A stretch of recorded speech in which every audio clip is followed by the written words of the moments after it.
Good afternoon. Welcome in.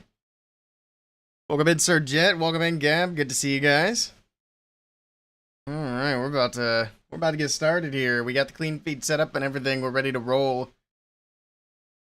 Got about a minute before things kick off. I think we got everything set up properly. We should here. How's everybody doing today? Sorry for taking a few days off of streaming there. That wasn't intentional, but we're back. We're gonna be covering the golden ticket this weekend. So the April monthly qualifiers. We get to see who gets the first golden ticket of the 2025 season. Very exciting stuff. So we got about 30 seconds before that kicks off. I believe all the audio and everything's all routed the way it should be, so should be good stuff. The only things I might have to adjust is I think they might have player webcams that I'm probably covering.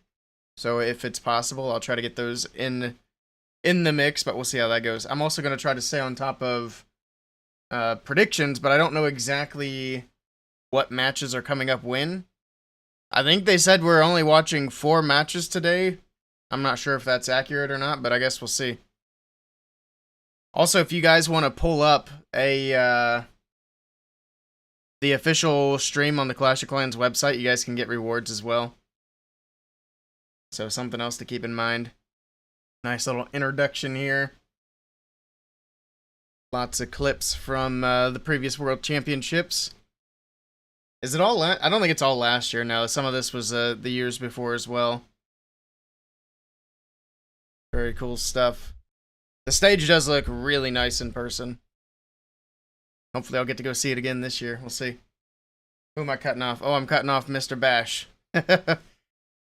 So we should have the audio for the attacks when they go in, like the end game sound. We'll see. We'll see. Actually, did they give us a... I'm going to see if they gave us a scheduled thing to see who's going when. It might even be on the website here. Let me try to open that up.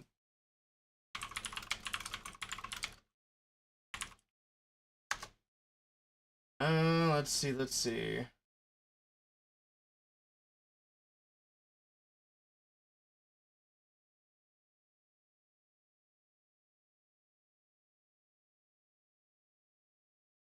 So for day 1, we've got... It only has 3 matches on this part of the schedule. It says upper bracket round 1, upper bracket round 2, and then lower bracket round 1. So I might only be watching 3 matches today. And then tomorrow will be the remaining upper, lower, and grand finals. So I'm guessing a longer day tomorrow. We'll see. Alright, do they have a list of like what matches are when? We might be finding out here real soon. Oh yeah, they're talking about the other town hall things as well. Those could be fun to participate in. I wonder if we'll get to stream that too, because that'd be really good content as well. Alright, I'm not seeing it here. I'm just trying to figure out what match is happening first. I thought this was where we could watch the thing. I guess not.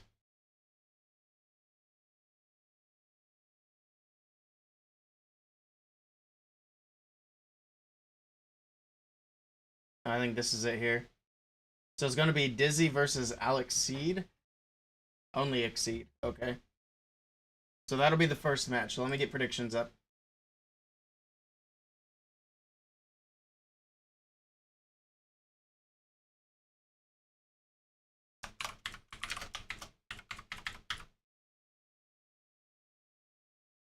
Alright, there we go. Predictions for the first match are live.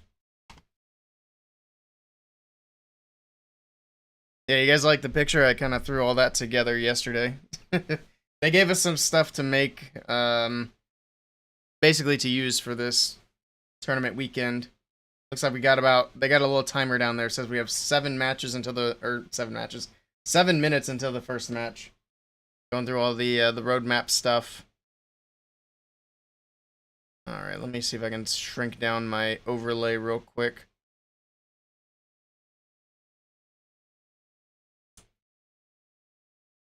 There we go. Now we got that match timer down there. Beautiful. Welcome in, Elfie.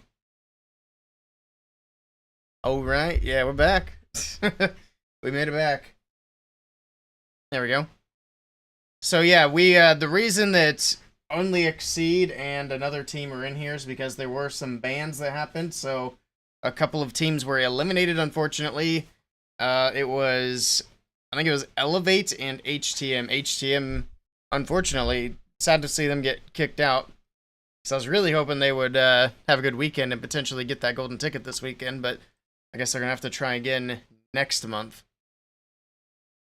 And hopefully we stop seeing some of these bans. It would be really nice to see, some scans going on earlier in the competition, but it is what it is. And we're just gonna have a good time watching the matches this weekend. We'll see what happens.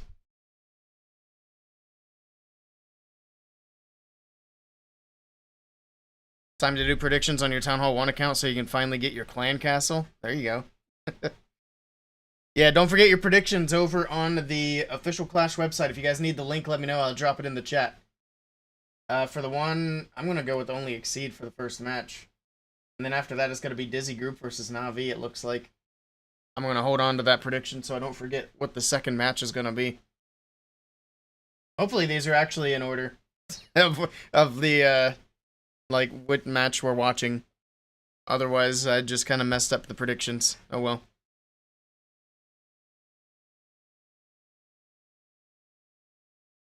Actually, if I complete them now, I think it'll...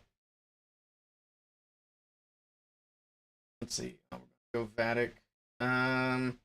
Dizzy versus Dizzy. I don't even know which is which.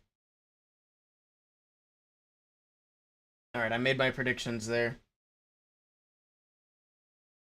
Oh, there's the bracket. Oh, shoot. Ugh, trying to screenshot it. There we go. Alright, so it looks like we're going to watch those first two matches today, the Dizzy versus Only Exceed, and then the other Dizzy versus Na'Vi. And then I believe we're going to watch one elimination match today in the lower bracket. So, basically these four teams today are who we're going to be watching.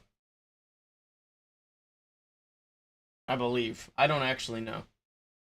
Well, according to the website, it shows 1, 2, 3, 4, 5, 6, 7, 8 matches for day one, so... we'll just go with the flow. We'll just go with it and see what happens. I mean, if they only did 3 matches today, that would leave a lot of matches for tomorrow. There's no way they can only do 3 today. Do I know why the official stream isn't live through Clash? I have no idea.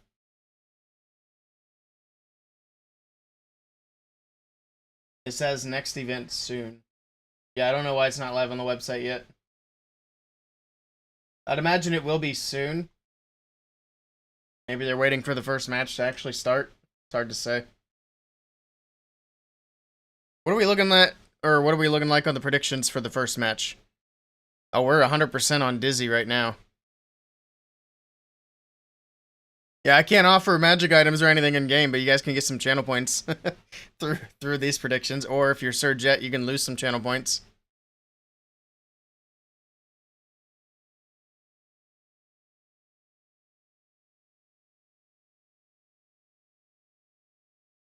You need your free stuff.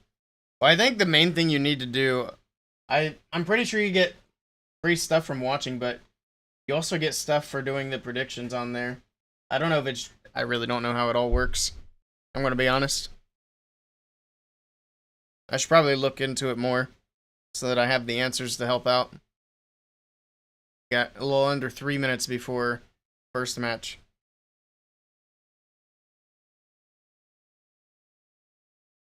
Itsu and Clash Bashing betting against Na'Vi, that's crazy. Clash Bashing voting against Synchronic. I also think Vatic losing to Tribe is probably a bit of a stretch. Of course, Carbon and Itsu, both the official Tribe streamers.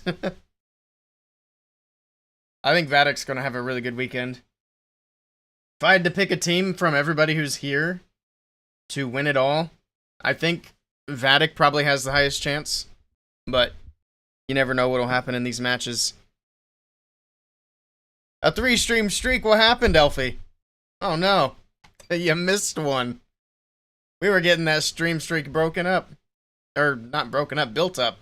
They got broken up somewhere.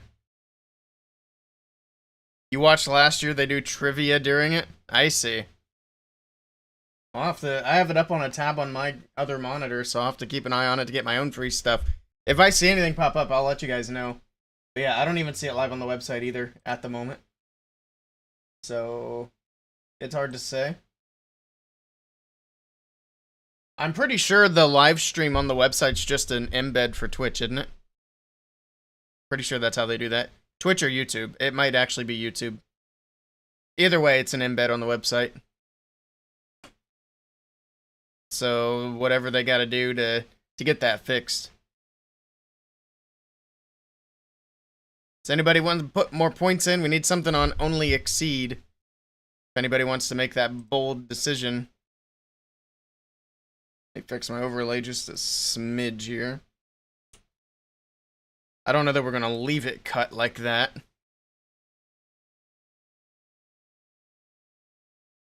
Maybe...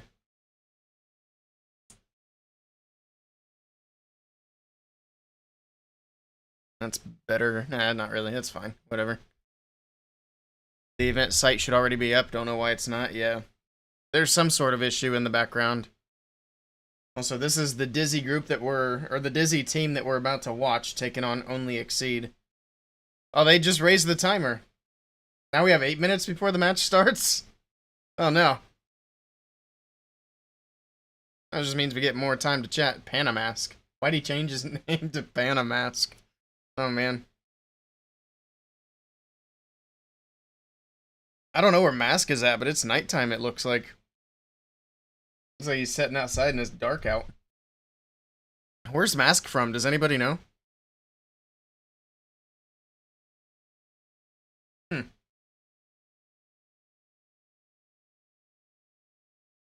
I figured he was just somewhere in Europe.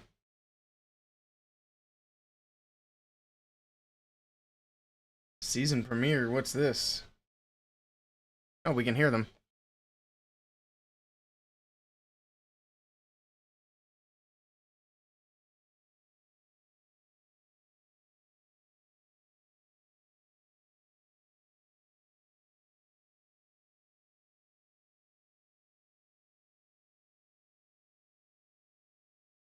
Do you feel the pressure?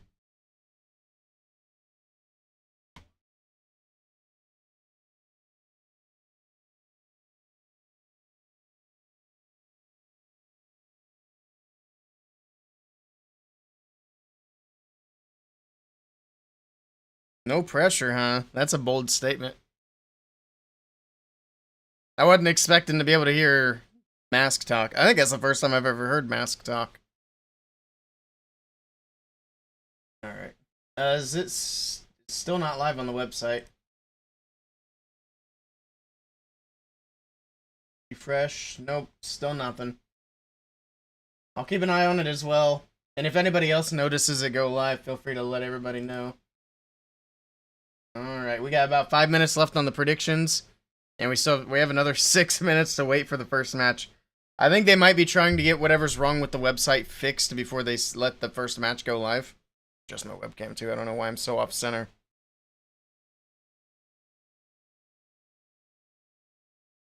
That's better. I don't want my webcam keeps moving. It is YouTube, gotcha. And here's the lineup for Only Exceed. I believe this is a Japanese-only team. Hiroya, Luka, Kazuma, Invincible, and Nia Roman. Obviously not the Navi Kazuma. The other Kazuma. That's why he's got AX in his name. Just to specify. But these guys were able to move through when a couple of other teams were knocked out. And, I mean, other than not making it necessarily to this weekend, they did pretty well. And they ended up making it after all, so... Hopefully they have a good weekend here. We'll see. I think they can beat Dizzy, but we'll see. Find out here in a little bit.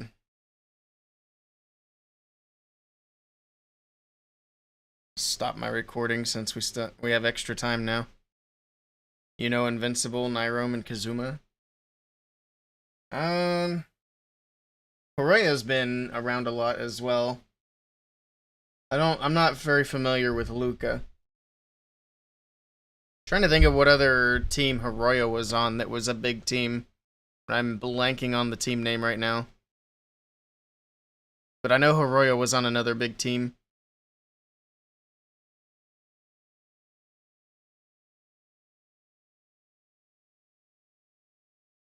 Alright, what are we looking at next? Oh, another interview.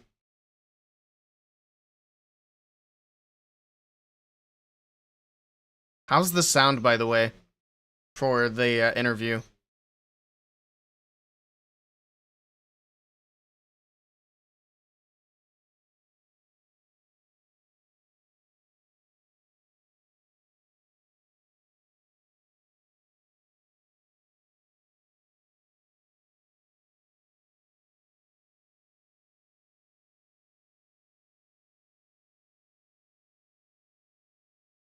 We got a couple of people voting on Only Exceed now.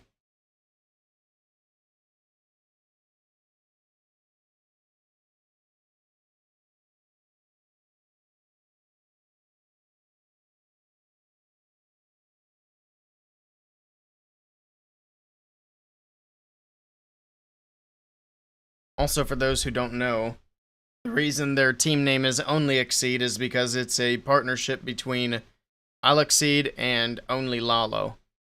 So those two groups came together to make the team. I think it might just even be Only Lalo sponsored I'll Exceed. I don't know the details, but I know that's how the name kind of got brought together. Alright, there's some stats. Stage 3 out of 5 in 2023. Played in MQ. Monthly qualifier. So last year, neither of these teams didn't make it this far. Or neither of these players. See how they do. Yeah, I don't remember Luca at all. I don't know what teams he was on before. Now we're back to 3 minutes before the match starts. Oh, is the website live yet? Actually, are they live on YouTube? I'd imagine so, right? But I mean, if they're not, that could be why they're having an issue.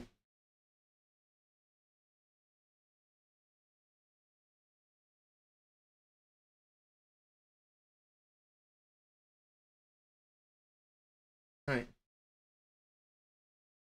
Welcome in, Anmol Kumar. Let's go Exceed. See how they do. I hope they have a good weekend.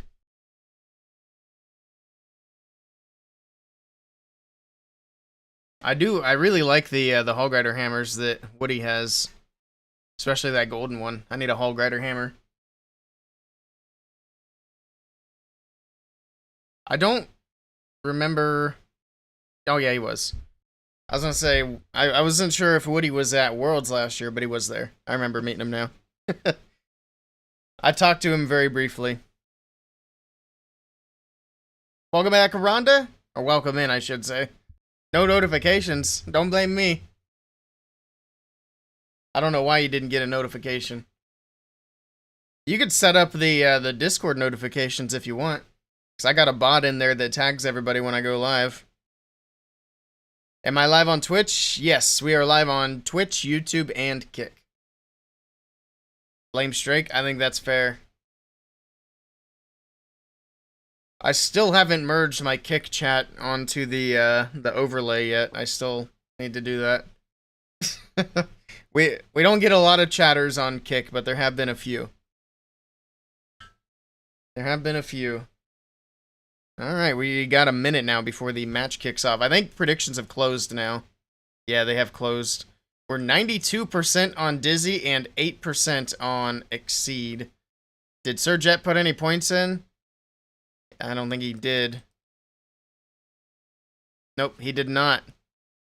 Jet's probably getting burned on these predictions. He put 10k in on the last one and failed. Put in the wrong one. Oh, man. Who's the guy with carbon? That is Woody. He's a professional commentator. So he's not necessarily a Clash of Clans person, but he's a good commentator. And he's been doing a lot better about Clash of Clans Like, it was a bit rocky when he first started because he didn't really have any knowledge about the game, but he's been doing it for a little while now, and he's getting really good at it. I like Woody. He brings good energy. I know a lot of people don't like him because they feel like he's too energetic. But that's another thing he's done really well at, is kind of balancing the energy too. What does he usually comment about? Just the matches. So they usually bring Woody in for these Worlds matches, is typically what Woody comes in for. But here we go. Oh, I stopped my recording. Oh god. Here we go. First attack of the match, we've got Nyrome for Only Exceed, starting off with a Spirit Walk with the Royal Champion. Looks like he's bringing in the Dragons. Got that Snake Bracelet on the King. We got the new Sneezy on the Ward. Not even maxed out. Level 7. Alright. Really have faith in that Sneezy there. Next Invis down for the Royal Champion. Down goes the Poison. The Tornado Trap. Going to spin her around for just a little bit. Next Invis is down. Giant Bomb. It's going to be a lot of damage here. Gigabomb's going to go off as well, but he's trying to get through that Town Hall, but that RC just went down. Man, she got smacked right there. That Monolith and Town Hall both got a shot off. So the Town Hall stays standing. The King on the top left side of the base. Dragons right down the middle. Send the Dragons right through the Town Hall. We do have a Blimp selected at the moment. We'll see. I would imagine we might Yeti Bomb one of the top compartments if he's going to go with the Blimp. He could either go with the top side or maybe from the right. He's flying these Dragons straight into both of these sweepers. Looking a little bit sketchy, but we'll see how it goes. There we go with the Blimp flying in. Pop the Prince abilities. Going to slow some things down. We got Yetis on the back side of the base.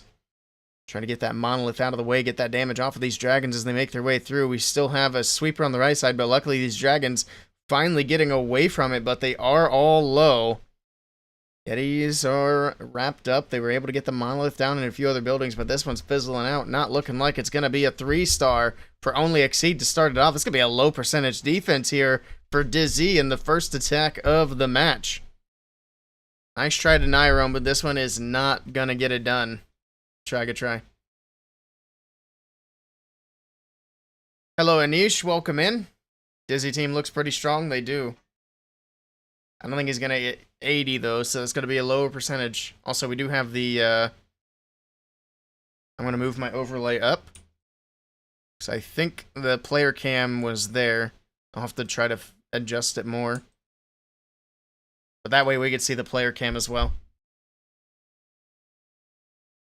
Oh, you're asking what does Woody usually comment about? So, I think Woody became really popular commentating for Clash Royale. So he wasn't, when he came over to Clash of Clans, he wasn't like totally out of the, like, totally new to the Supercell scene. He was, I believe he started it, or at least became really popular for Clash Royale, but yeah, he generally commentates different games.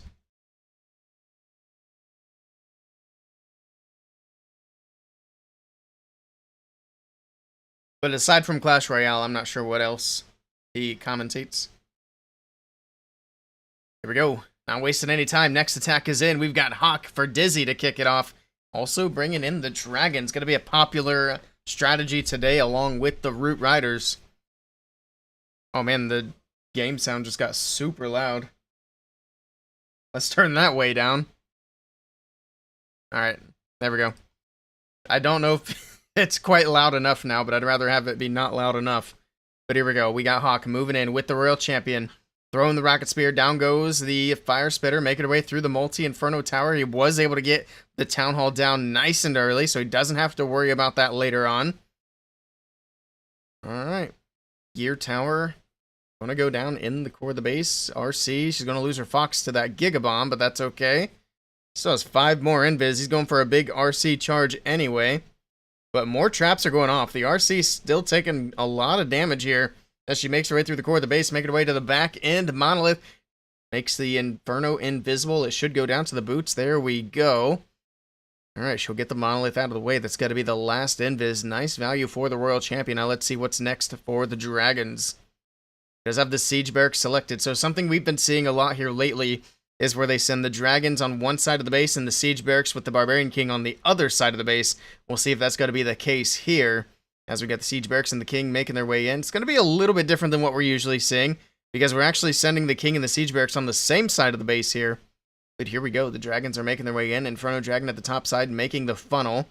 Keep all the dragons moving down the middle. Alright, so far so good. Getting through the multi-Inferno Tower in the core. The king dealing with the ice golems on the outside. Now the king and the siege barracks troops are going to make their way down towards the bottom side of the base and do a bit of the cleanup down there. Pops Warden's ability on the top side. Keeps all the dragons protected. We still have king and prince abilities to use and a few other small troops to potentially funnel here on the back end of the base. Needs to get that multi-archer tower down on the top side. Then he could probably send in that Inferno Dragon to get some buildings down. Especially if he waits until that archer tower's tanked. And there we go. The Inferno Dragon on the backside is in. It's going to help get these dragons through that area a little bit faster as well. This actually is looking pretty good. The snakes are doing a great job on the bottom side of the base. He just popped the king's ability, so the spiky ball went bouncing around, getting some damage onto these buildings. It's not looking bad at all right now for Hawk. We'll see if it has enough to push all the way through the rest of the base. He still has the prince ability. Going to pop it here. That's going to slow down some defenses. I think his biggest issue is going to be time. He's got 30 seconds left to get through the rest of these buildings. The king's still spawning in snakes to help get through that scatter shot. Down it goes. We've got the cannon going down as well. This is looking good for Dizzy to start off this match with a triple, and there we go. Look at all the snakes still alive at the end of the attack. Beautifully done, and Dizzy with a strong start. There we go. Very nicely done. Snakes alive indeed. It's fine. Let's see. So for me, the game sound got really loud there for a second. I'm going to turn it back up a little bit more, and then I'll ask you guys how it sounds. But it was louder, much louder than the music for a minute. Was it fine where it was at after I turned it down? Mammoth is good. Yes, he is. I'll turn it back down just a little bit there. I think that should be fine. We'll figure it out. It was after... Okay. Gotcha. I wasn't sure if you meant before I turned it down or after. As long as it's slightly audible, that's fine.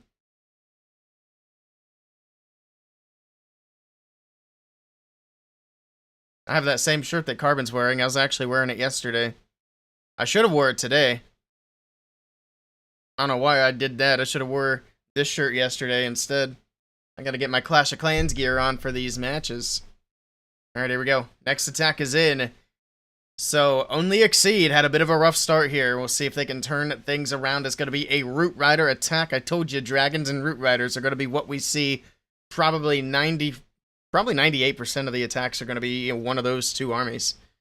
But here we go with the Royal Champion making her way in from the bottom side of the base and RC charge to make this entry. That Fox did not stay up for very long at all. Next invis is down. The RC going to ability with a Rocket Spear. Okay. She'll get the Expo out of the way, and then he does have a recall to use. He's going to go with one more invis here. Using the Rocket Spear on this Archer Queen. Takes out the air defense. There's the recall. Alright. Let's see what's going to be next here for Invincible. Got the king and the queen on the right side of the base. The ice golem coming in. It's going to set up this funnel, and then it looks like he's going to send the root riders right down the middle of the base. And here we go. He actually is going to use a regular golem, too, to help out with some of the tanking. Something we don't really see too often. We really don't see that regular golem getting used at all. So it's nice to see that in the mix here. We got the Giga Bomb going off, throwing things around. Pops Warden's ability is going to get these troops healed back up and keep them protected as they make their push in towards the core of the base. King with the snakes on the outside doing a nice job setting that funnel. Still has the king's ability in the bag as well. Probably a spiky ball to help get some more damage. Alright, Town Hall secured. King gets the Wizard Tower, pops his ability. Spiky ball bouncing around, getting some damage, getting some trash buildings out of the way. The Queen's making her way from the right side as well, helping out the King. Then we got the Barrel of Monkey Siege Machine throwing these barrels into the core of the base. That was actually the last one there. It's not looking too bad. We have a lot of troops still alive in the middle. We have that overgrowth wearing off on the left side of the base. The multi-archer tower coming back to life.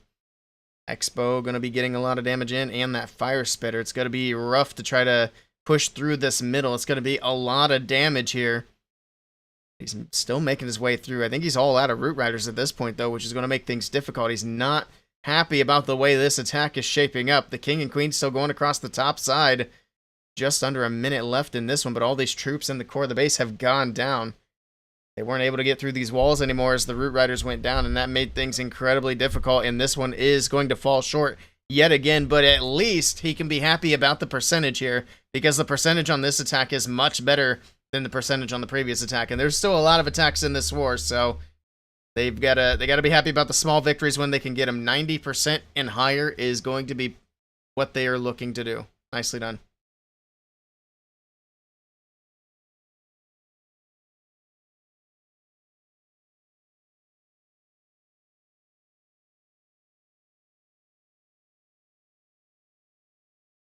A Kiss RC, yeah, that's the WWE skin.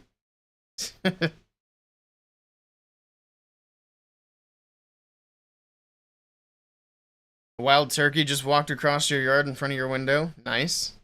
Could have had yourself a turkey dinner. Go catch it. Thought it was one of the chickens at first. They should be having some babies before too long. We'll see some baby turkeys running around. I'm actually not sure exactly when it is. I just know it's sometime in the spring.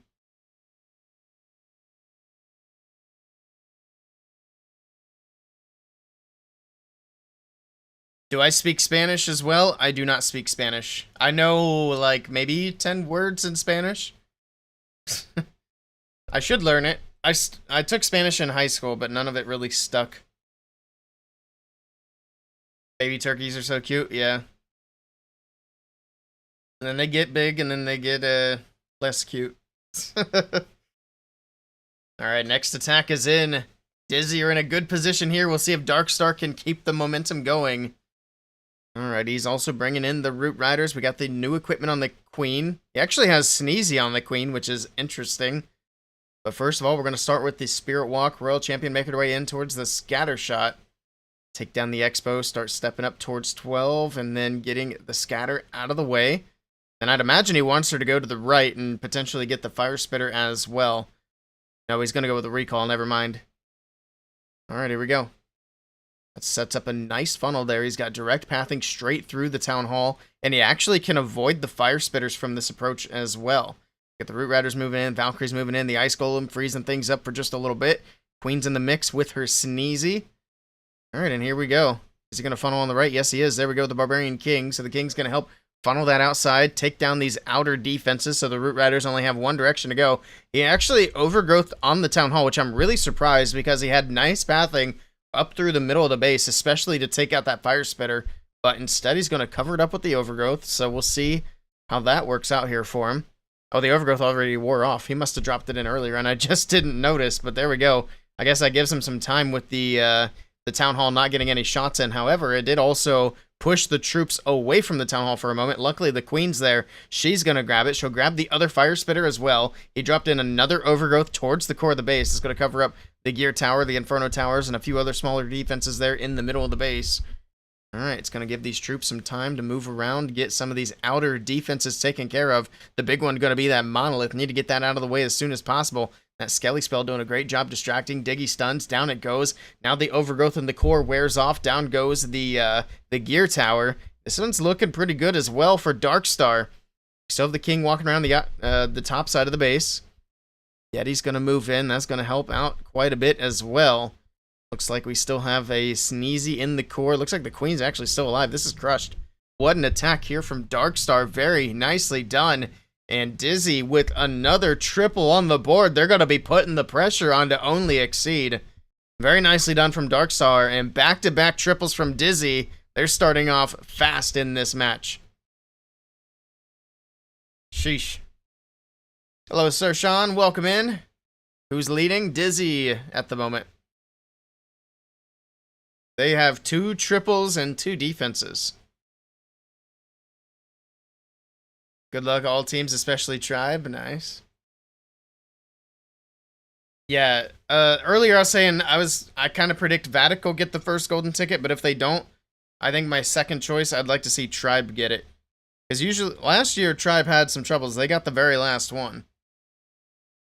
And even though they got the very last golden ticket, they made it all the way to the finals and the championship.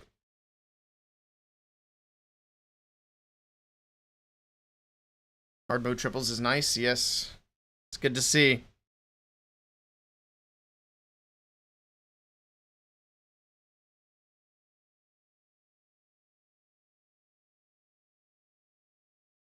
Oh yeah, did they ever get the official website going?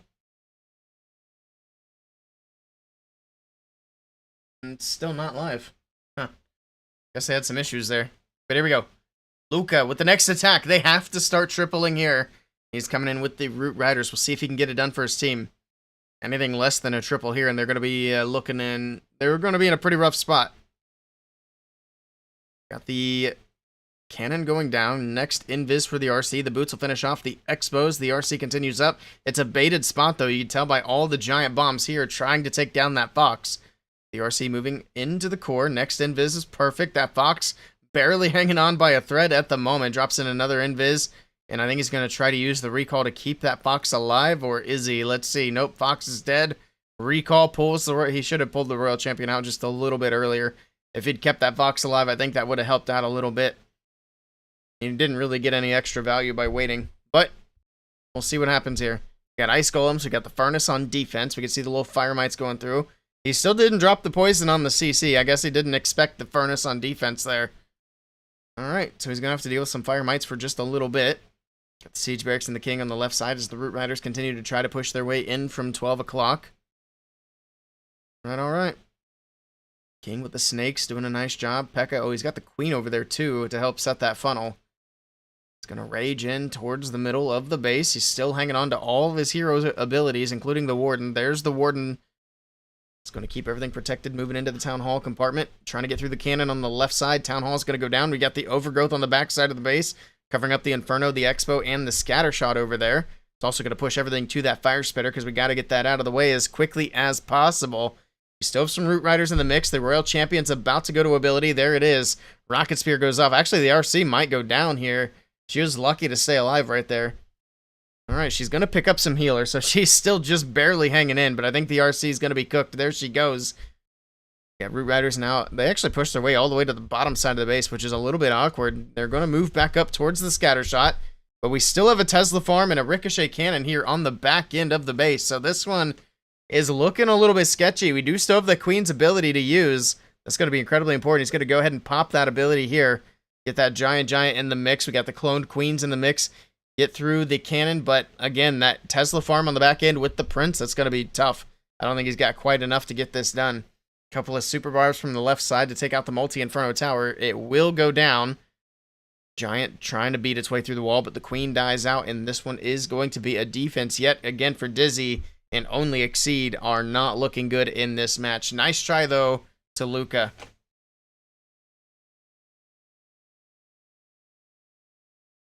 Are we going to wait until the day is over to predict for the second day? Yeah. Well, I mean, they're not going to know what the matches are going to be. I guess they could technically do the day 2 matches kind of as day 1 progresses, but it's probably just easier for them to do it all at once. So they'll do it all after day 1 wraps up and we can see what day 2 matches will be. Right now it's looking like only Exceed might be headed to the lower bracket, but we'll see what happens. They gotta kick things into high gear here real fast.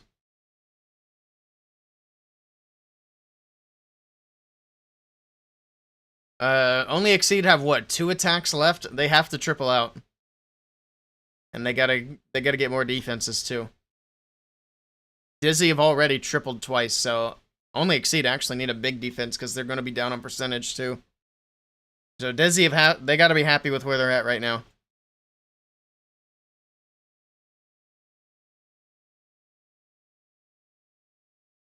Also, only Exceed don't want to be, like, they don't want to quit trying, basically, because Dizzy have put up a lot of 1-stars that we've seen, so that's always a possibility, too.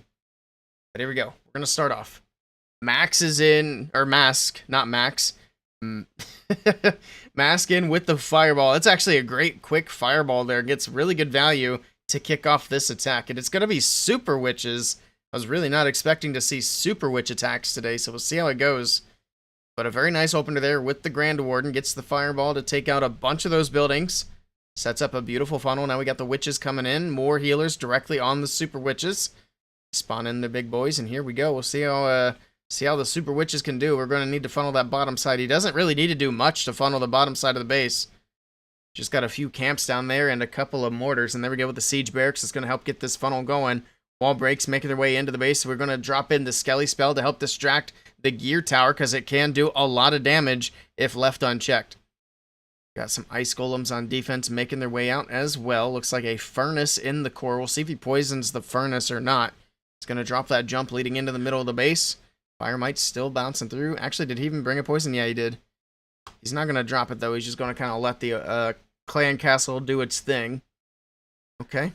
Got through the ice golems relatively quickly. Now the furnace is going to go down relatively quickly as well. All right. Got the king moving into the town hall compartment. Both fire spitters pointing towards 12 o'clock. Man, I will say the bases for Only Exceed do not look good. There have been a lot of glaring issues on the bases here for Only Exceed, and Dizzy is taking full advantage of these bases. King's going to go down to Phoenix. For now, we don't have anything onto the town hall, but we do still have the witches in the core, so we'll eventually either have witches or big boys go into the town hall, or potentially both. We got the giant from the queen. That fire spitter's getting a lot of damage in, though, surprisingly. Even though it was kind of facing the wrong direction, it's still putting in quite a bit of work. It's going to freeze the town hall. Down it goes. The witches able to secure it. Got the Hog Riders from the RC Puppet. Everything making its way around the top side of the base. That Monolith doing its best to hold a defense here, because Only Exceed desperately needed another triple out of Dizzy, and this is going to be game over. So they have to get a hold here. We'll see. Or can Dizzy put it away? We got the Giga Bomb still to go off. Down goes the Monolith. We got a Ricochet Cannon on the back end of the base. There's that Giga Bomb bouncing everything around. We still have a Witch left alive with healers. We got one big boy in the mix. We still have the Queen left alive, and look how healthy she is, too. And she's going to get the healers back. We're going to wrap this attack up on a Queen charge. All right. I think the only thing that might stop him at this point could be potentially time. Got a Baby Dragon from the back end trying to grab that gold storage. Queen's working through the elixir storage. I think it's going to be a time issue here. Down goes the storage. Queen's going to work through the expo. It was a one shot. Down goes the expo. It's going to be really close. 5 seconds to go. The cannon's going to take quite a few shots to go down. 3, 2, 1. And it's going to be a defense just barely. But a great try to mask. A 98% 2-star. That's going to be great percentage. All right. Nicely done. Wasn't a triple, but that percentage is going to be really good for them. Hello, Mr. Giggles. Can you use a book of building on a supercharge upgrade? Yes. Yep, it's just like a regular upgrade. The only difference is it'll go away at some point.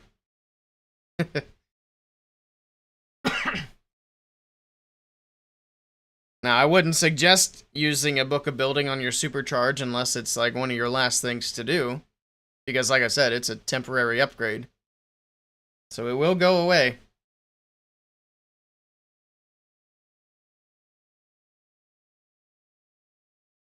Alright. Next attack. It's going to be Hiroya. And it is officially triple or go home time. Well, not go home, but go down to the lower bracket. So we'll see if they can get it done right here. If this is a defense for Dizzy, even a 99% defense is pretty much game over. That RC is pushing her way into the core of the base. I think she was chasing that enemy RC in there. Invis is in. That actually is putting her in a tough spot. The RC, she's going to go down. She went to ability. Man, she got really close. He's going to go with a recall there. He almost lost that Royal Champion right there. That was so much damage. We got the Queen with a log launcher, the Ice Golem from the right side of the base. So already with a not ideal RC charge to kick off this attack. And hard mode is not very forgiving on mistakes. I think he could still potentially pull this one back, but no more room for mistakes in this attack, that's for sure. King's still making his way through that bottom side. Pops the spiky ball, bouncing around. The heroes trying to make their way in, but they're having a bit of a tough time here. Yeti Mites bouncing around. Got one more Yeti out of that log launcher. The King's already gone down. The Phoenix is gone. Okay, there's a couple of Yetis there, but everything's going away from that Monolith, which is not good. Queen's going to grab the Expo. Down it goes. Now we got to get the Monolith. In the meantime, we got the Warden. We got the Royal Champion on the bottom side of the base. Alright, here we go. Was this a Root Rider attack? Where are the Root Riders? Oh, I see him now. Okay. I was going to say, there's no way he lost those already. The Roots are making their way in from the bottom side of the base. We got that multi still alive in the core. The Queen desperately trying to stay alive in the core of the base. Working her way through. Down goes the Giant, but the Queen going to be able to grab the... no, she's not able to grab the Gear Tower. Looked like she was going to get it there for a moment, but not quite able to do it. And it looks like it might be a 1-star defense here for Dizzy. And that's going to be game over for Only Exceed. Now, they're not eliminated yet from the weekend, but this defense is going to put Only Exceed into the lower bracket, which means we'll be seeing these guys again later today. Nice try, but that's going to do it there. A big old 1-star defense.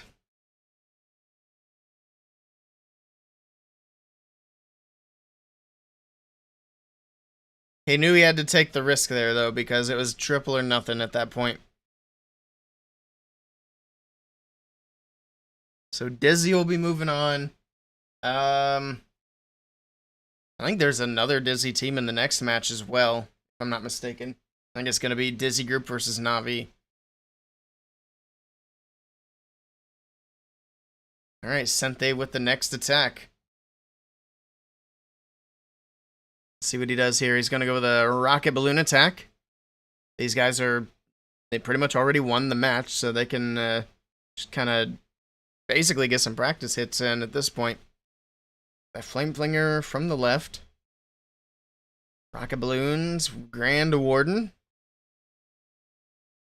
Again, some questionable choices on defense for Only Exceed. I'm wondering if they actually had any bases prepared, because they kind of found out sort of last minute that they'd actually be playing this weekend. So I don't know if they had enough time to get good bases prepped. I feel like that's probably not the case. Because again, it's not a great base. We'll see what Sente can do here. Flameflinger's still going. It's getting great value on the left side. Down goes the Builder Hut. Make its way in. It's actually going to go for that multi-archer tower, but there's the fireball towards the core of the base. It even opens up these walls. Okay. Now he's got a big Warden charge making his way through. He's actually pulling the Warden with the balloons to the bottom side of the base. Alright, get through the Tesla, get through the multi-archer tower. In the meantime, we get the King and the Queen from the top side of the base. Early Earthquake Boots, Spiky Ball combo. Trying to get through these early defenses here. We still have 12 rocket balloons in the bag. We still have the Royal Champion as well. That Monolith locks on. The Monolith is outranging the Flame Flinger. I didn't even know it could do that. Alright, so down goes the Flame Flinger, but the Super Minions out of there should be able to get that Monolith down. More shots are coming in. Down goes the Monolith on the left side. The Warden Walk still going on the bottom side of the base. And then it looks like we're down to the Archer Queen on the top side. She's taking a lot of damage. Oh, the King is still there. He's already used his ability, though, and he has Diggy on, so he's not going to be coming back with the Phoenix. Did he bring the Phoenix with anybody? Yeah, he's got it with the Royal Champion. The Warden, at least, is still going, though. He's doing his job. Alright. Gets the Flame Flinger out of the way eventually. That Builder Hut's healing it up as he gets his shots in. There we go. Would have been nice to get the Builder Hut down first. But the Builder Hut's out of the way. Rocket balloons from the left side of the base. Okay, so far so good. More rocket balloons. Down goes the Wizard Tower. Maybe, maybe not. I thought it was going to go down to that one. And he just needs to get something in for that Town Hall. He still has that Royal Champion in the bag. He's being very patient, though. But he doesn't want to be too much more patient because he's down to 34 seconds. He could probably send the RC with the Warden. Now he's going to do RC from the top. I was going to say, that way he could pick up the Warden to help with the RC. But he's got 25 seconds. That should be enough time for her to get the Town Hall down, especially with a freeze there to get that damage off of her. And there we go. The Town Hall secured. 2 stars secured. And they're still on track to win this match. I don't think he's got enough time to triple, though. Nice try to Sente. Good try, good try. This is just going to be a time fail, though. I think he's got plenty of power to get it done. Although I think he's pretty much down to just the Warden. He'd probably need another whole minute. Alright. But like I said, keeps Dizzy where they need to be right now.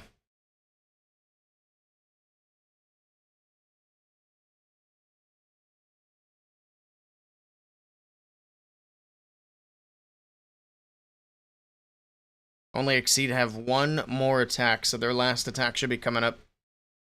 So we're down to the last round of attacks. I don't even know how high the lead is here for Dizzy. I just know it's out of reach now. Smacking my microphone around.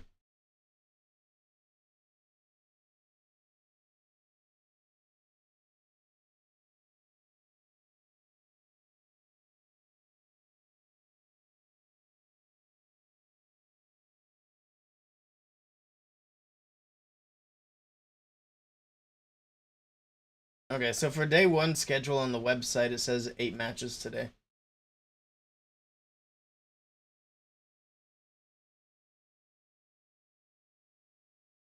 Alright, Flame Flinger from the top. We got a lot of Skellies coming in from the Skelly trap up there. Looks like he had a Valkyrie there to try to get that cleaned up. So even though Only Exceed cannot win this match, we'll see if they can triple this attack. Try to get a little bit of momentum going before they have to play their lower bracket match later on. Fireball from the Warden on the bottom side. It's going to take out both multi-archer towers and the gear tower. Beautiful fireball there. Flame Flinger still rolling. Going to be able to work its way down. We do have a Tesla pulled as well. Don't have to worry about that for the Flinger. Alright. Warden Walk. Going to make its way in from the bottom. There we go. See what else the plan's going to be here. He does have rocket balloons to help support this attack. He's also got the Prince and the King. So no Royal Champion on this attack, which is interesting. Flinger's still doing a nice job at the top side of the base. Going to get through the cannon. And I think it moves its way over to the Wizard Tower. Hopefully he's checked for more Teslas over there, because I'd imagine there's probably more somewhere. He's got a poison on the Clan Castle, as we do have that Furnace on defense. And there's the Queen from the right side with a Golem and the King. Making their way in. They're going to try to clear out that right corner. Alright. And he's just being patient. Just kind of slow rolling the attack. Flame Flinger still making its way down. It should eventually get all the way to the Town Hall, but I'm not sure. It's not going to stay up that long. It's actually going to open up now. And we got some super minions from the top side of the base. We do have the rest of those Teslas there, like I kind of figured there would be. See how much more of these... Actually, the super minions are going to go for the enemy king up there on the top side. We got the Prince from the left. Pops an early ability that's going to give him some extra protection and slow down these defenses. Slows down that fire spitter that's facing these heroes as well. Still have the Warden Walk on the bottom side of the base. Queen making her way in from 12 o'clock. She'll be able to grab the Town Hall. Maybe. She does have all these Skellies there that are going to hold her up for just a bit. There we go. Gets through the Skellies back to the Town Hall. Town Hall getting some damage onto the Queen and the Unicorn there. Unicorn goes down.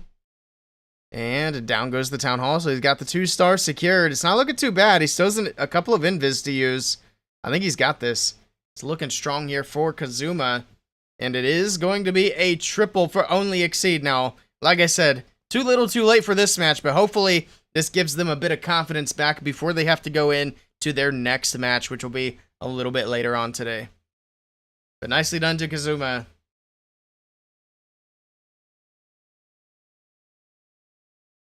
Alright. It's good to see them get that on the board there as they wrap this one up.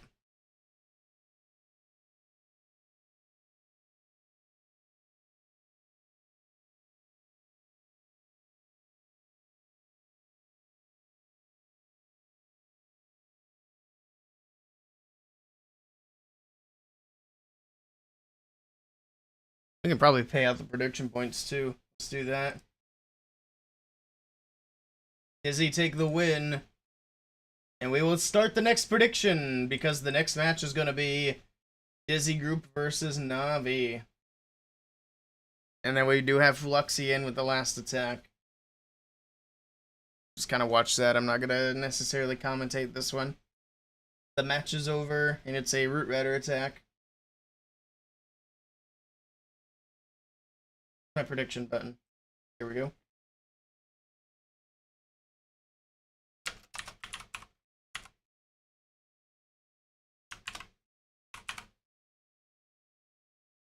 Alright, next prediction is live if you guys want to get some points in on that one.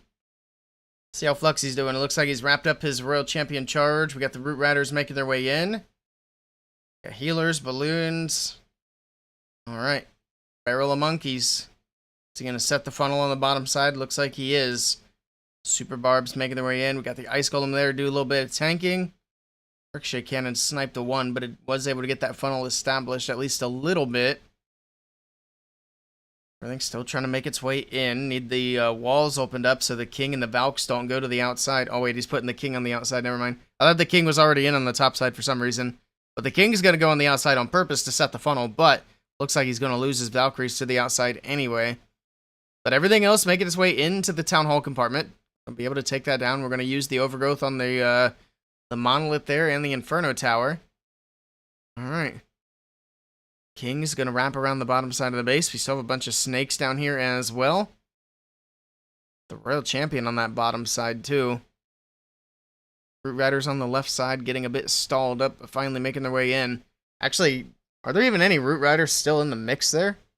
I think he might have lost all the Root Riders. I'm not seeing any. Unless I'm blind. He would have lost the Root Riders in that first compartment of the base. That's kind of rough. But he still has the heroes moving through. He still has Queen's ability in the bag. He just popped the King's ability. He's also got a bunch of snakes there helping out on that push on the right side. Alright, Queen's going to be able to get through the multi-Inferno Tower. Down goes the Monolith in the core. We got the Scatter Shot and the multi-Archer Tower on the back side of the base.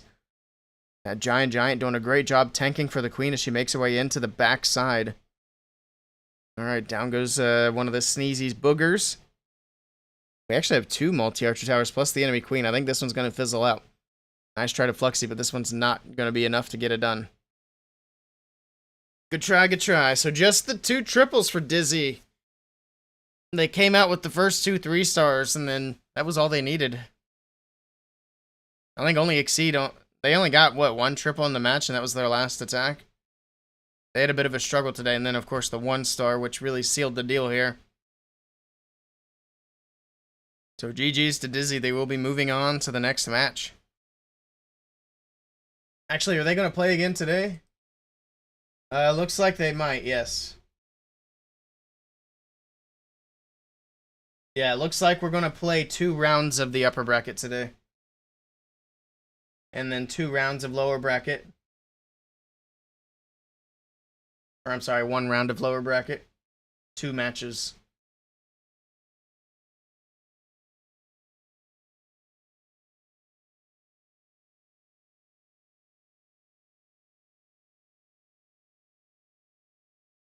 Alright. Next match. Or not next match, next attack. I think all the attacks are done. What am I talking about? I'm just ready to roll with the next one. But there we go. 12 to 10. Only Exceed with the 1 triple and the 1-1-star. And then Dizzy came out of the gates with the 2 triples. And then they were able to coast after that. But even at least 2 of the fails were great percentage. Anything over 90% is really where you want to be.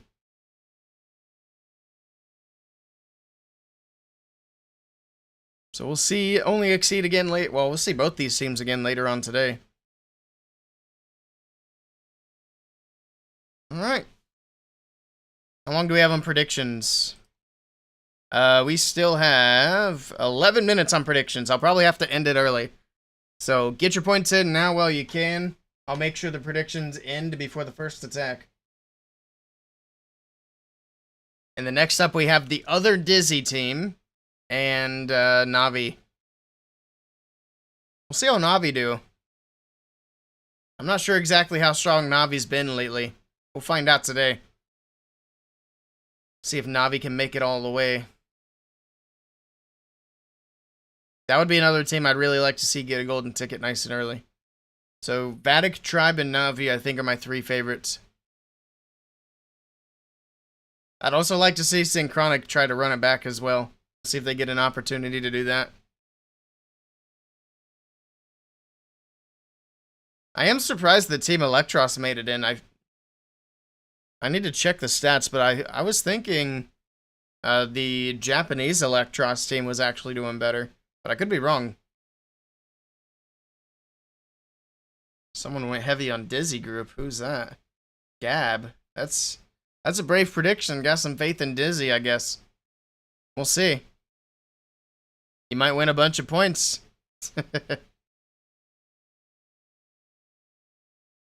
Alright, close that. not close the predictions, but I'm just closing my tab. The predictions will stay open until the first attack's about to go. Let me split my recording as well. I don't know if we'll use anything out of that first match. You have faith, you don't know what you're doing. Hey, nothing wrong with that.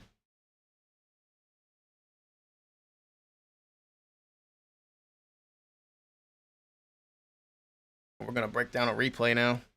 All right.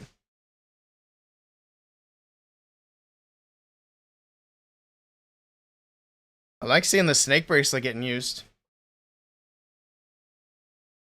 According to people on YouTube comments, the pro players get paid to use the snake bracelet so that Supercell can pretend it's good. You gotta love this stuff people come up with. They say you can't play in lower town halls if you play in 17 for Worlds. How would they know? Probably because you have to link your account to a Discord account. I mean, unless you have extra Discord accounts and all that. And if you made it far enough, they can also scan to see what accounts are on your device. So if somebody were to make it far into Town Hall 17 and the lower Town Halls, it would get triggered and they would get banned. Or probably not banned, but at least kicked out of the tournament. Because that's, from what I understand, that's how we lost a couple of teams in this tournament. They had accounts on their device, not their main account, that were dirty. And Supercell obviously was looking at all the accounts on the device. So I'd say just don't risk it. That's interesting though that they said that if you play in Town Hall 17, you can't play in the others.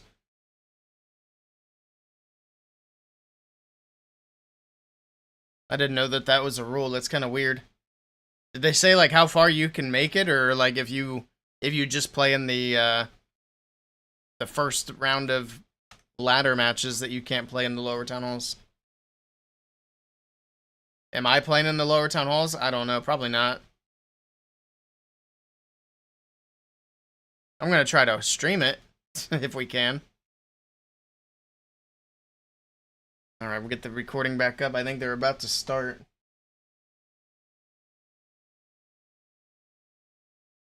We're doing 8 matches today. This is going to be like an 8-hour stream. That's crazy.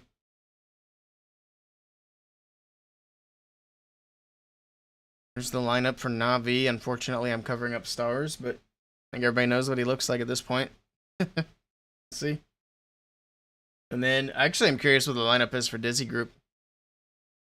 Because I'm not as familiar with that team.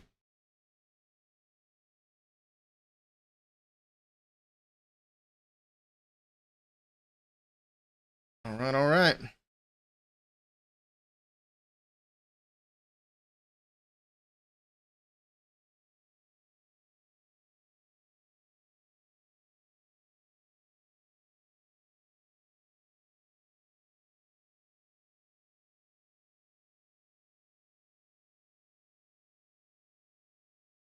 We can't hear the players' voices now.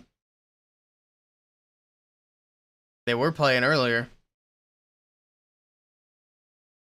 It sounds like it might be playing, but I got it turned down. Oh yeah, I can hear him, kinda.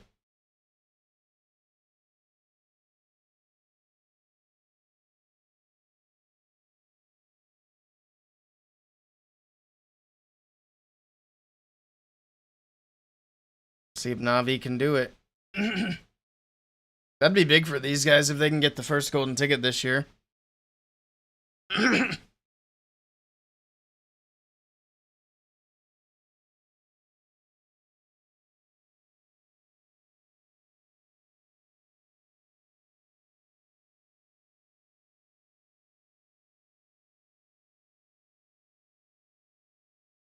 Wait, so Na'Vi has pressure, but Dizzy doesn't?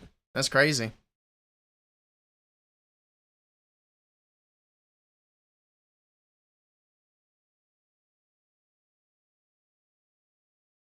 Yeah, there's not exactly a big diversity in strategy.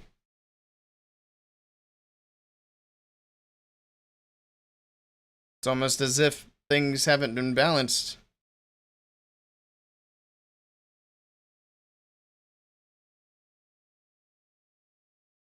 been a long time since we've had good balance changes. A long time. Months. Dizzy brings pressure, that's why you voted. Insider trading. You know the outcome. Gotcha. I don't even see the timer for predictions, but I'll end them. Probably, oh, we got a minute. I see the timer down there now. For that, so yeah. And then 4 minutes on predictions, so I will have to end those early. So get your points in now if you want to do it. Want to get them in. Get your channel points built up. You can buy yourself a war base. It'll be a fresh built custom war base. Or give the dog a snack or VIP badge or whatever else is in there. Get yourself a sub. Actually, do I have the gifted sub deleted? Why is that one gone? I swear it feels like some of my channel points things just disappear. Let me add that back in. I'm not going to worry about it right now. Now they're going to interview Dizzy Group. I'm going to do this real quick.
There we go.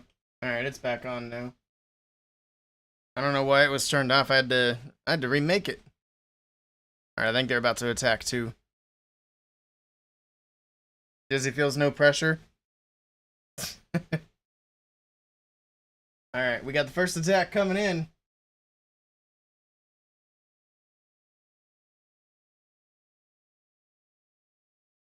Here we go. We got Yada for Navi with the first attack of the match. Coming in with the Spirit Walk, and then he is going to be using the Root Riders to back it up. RC making her way in through the Ricochet Cannon. She'll go through the X-Bow. He does have one more Invis, so not a lot of Invis on this attack.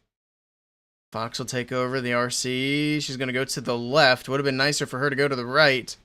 She's not going to be able to get a whole lot more value going in this direction. She's going to try to go for the X-Bow. It might be just enough to get the X-Bow out of the way before the recall comes in. There we go. X-Bow goes down. Recall comes in. Yoinks the Royal Champion out of there. And we got a log launcher from the top side of the base with the King and the Queen. Earthquake to help soften things up as well. Wizard, Super Barb on the right side of the base trying to get a little bit of a funnel started. But that Barbarian King is going to continue to the outside anyway. We'll see if the Queen can follow the log launcher in, but I'm not sure if she will or not. She might. She's going to go for the X-Bow first. King's going to go to ability. Earthquake Boots, Spiky Ball going off. It's through the Hero Hall. Now the King's going to go to Phoenix. Go for the enemy Royal Champion. Queen making her way in towards the core. Log launcher's opened up. Some Yetis over there. A couple of Poison Towers getting thrown. Here we go with the Root Riders from the right side of the base. Full sending it. We got lots of Valkyries on the outside of the base. Few of them on the inside with the roots, but they're all going to bounce to the outside. Not super ideal for these Valkyries. They're just going to all go to the outside and die. A few of them do get caught in the Warden's ability, so they get to live for a little bit longer, but man, that's really unfortunate there. Because the Valkyries bring a lot of the attack power to the Root Riders. course, they can break open the walls and they can get some damage onto these defenses, but without the Root Riders, the cleanup's not going to get done. We also need to make sure something goes to the Town Hall. Looks like the Royal Champion gets it secured. There we go. So we got the 2-star in the bag, pushing the percentage up. It's still really not looking too bad. Got a lot of Root Riders still left alive. Down goes the enemy king, getting through the multi-archer tower. We also have that apprentice warden there helping to get some damage onto these buildings. Down goes the multi-archer tower. The overgrowth should be wearing off shortly. In the meantime, the Royal Champion gets the multi-archer tower on the left side. There we go. The overgrowth wears off. This is looking good here for Yada as the last few buildings are going down. And this is going to be a triple for Na'Vi to start off this match. Very nicely done. All right. Good start for Na'Vi. Now we'll see what Dizzy Group can do.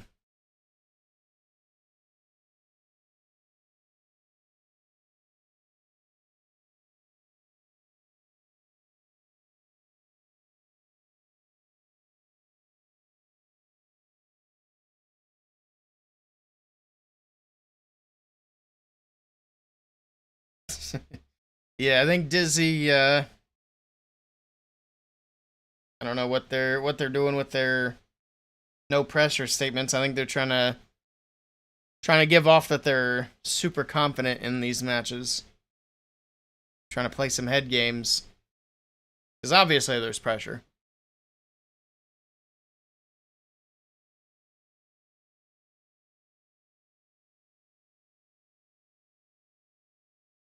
There might not be as much pressure since it is the first qualifier. But if they're still playing once it comes down to the last qualifier, then there's going to be a lot more pressure, obviously. But I mean, that could be true to a point. That early on, there's not as much pressure. Here we go. We got Kai coming in for Dizzy Group. First attack for these guys. We'll see if they can match that triple from Na'Vi in the first attack as the Root Riders make their way in. Or not the Root Riders, but the Royal Champion makes her way in. First of all, to get everything established and set up.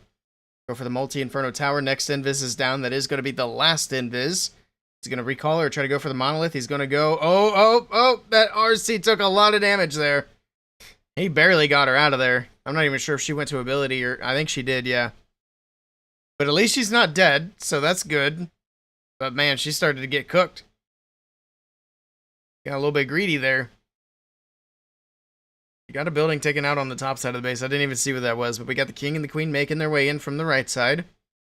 King's actually going to get pulled in by the Royal Champion, so that helps out. We got a log launcher making its way in to open up some of these walls. Earthquake to soften some things up. All right. Log launcher still doing its thing. Going to get the wall opened up as the king makes his way around. And then we got the Root Riders from 12 o'clock with some balloons. The Ice Golem. The Royal Champion back in. She's got her rocket spear, so she can kind of hang back a bit and hopefully get healed up a little bit. Remember, the Warden's going to heal her, but the Electro Boots also have some passive healing as well. Not much in hard mode, though, to be fair. Especially since you can't have max equipment in hard mode. Makes things incredibly difficult. But the RC is doing a decent job of getting healed up here. It's looking good for her. The Root Riders are still making their way through. The healers are still on them. Queen's going to move over to the monolith on the bottom side of the base, trying to get that picked out of here. There we go. Monolith goes down, but the overgrowth wears off. The queen's going to go down. We're going to freeze up that scattershot multi-combo. Royal Champion still coming around the top side of the base. It's actually kind of incredible that she's still alive at this point. But she's going to help get through that ricochet cannon, pick up some more healing. And that might help save this attack here as that RC moves into the back end of the base. Multi-archer tower doing some damage. The enemy queen's distracted by the giant. RC still pushing along. She's going to pick up another healer as she lost her other one. I think he might have it. It's looking good here for Kai. It's looking very good. The RC's still pushing through. We got a Yeti. We got the giant. We got the healers. And that's going to be a triple for Dizzy Group. And both teams starting off with a 3-star attack. Very nicely done. This is going to be an interesting match. There we go.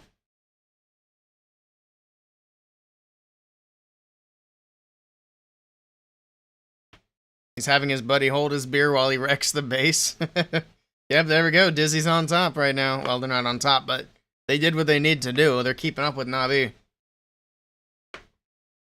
Good stuff.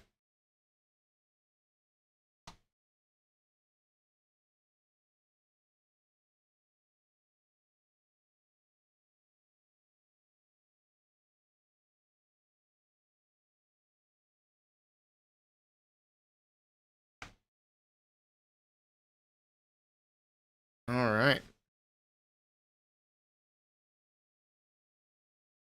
I'd like to have that shirt that Itsu's wearing. That's a nice shirt. I wish there was a place where you could actually buy Clash merch and Clash shirts and stuff like that. That would be good. But we'll see. I don't even know if super creators are able to give away merch still. I'm pretty sure they're not.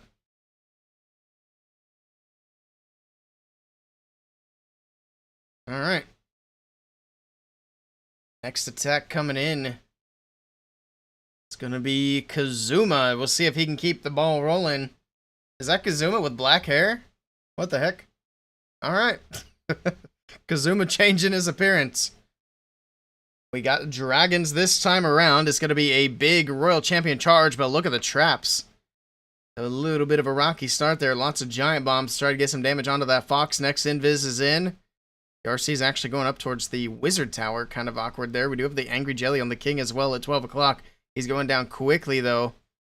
He only got a few buildings of that king. I'm not really sure that was even worth it. Even with the ability, he didn't get much. That feels like a big waste of the barbarian king. It's going to make the expo invisible. The boots will finish it off. The fox has gone down at this point. Another invis coming in. Going to finish off the some of these buildings that the king damaged on the top side. Now he's going to push her down towards the core again, hopefully. See which way she ends up going. She's going to continue moving in. Goes for the fire spitter. Next invis is down. Alright, fire spitter out of the way. The inferno tower out of the way. There we go. And then that's going to be about it for the RC. I don't know how much I like that start. Especially considering that was the RC and the king, and she really didn't get that much value. Especially for two heroes. We'll see how it goes. It is Kazuma. We got the dragons, we got the blimp making its way in. We'll pop a warden's ability just in time to keep that blimp protected. Move it across the base into the town hall compartment. Oh, he's going to drop it a bit short to clear out this compartment. Okay.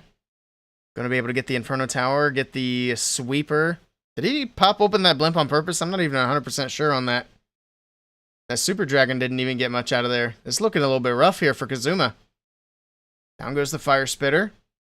Got the prince with the invis on the left side. Need to get that monolith out of here. It's taking off these dragons.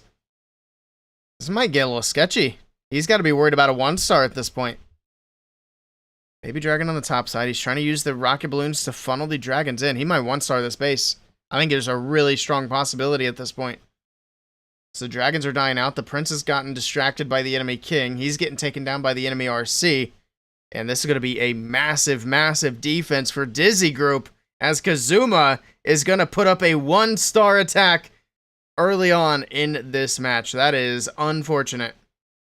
Yeah, I think there's a very low chance that he popped that blimp open on purpose. I think he clicked that on accident. Good try to Kazuma, but man, that's going to be big for Dizzy Group. Where can you get Clash merch? Is it just from events? As of right now, I don't know that there's anywhere you can get Clash merch. Unless like Supercell or a super creator does a giveaway. But they've pretty much cut off super creators from giving away merch. So that's not even a possibility right now. And you all laughed at me. Hey, there's still a lot of attacks to go. It's early. I've always said if you're going to 1-star in a match, the best time to do it's early. Do it at the end of the match and you're cooked. That is unfortunate for Navi, though.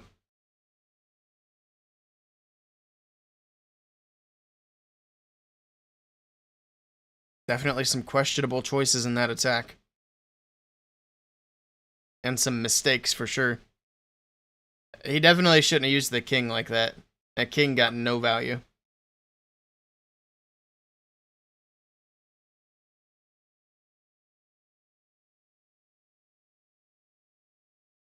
Know what they say about hindsight.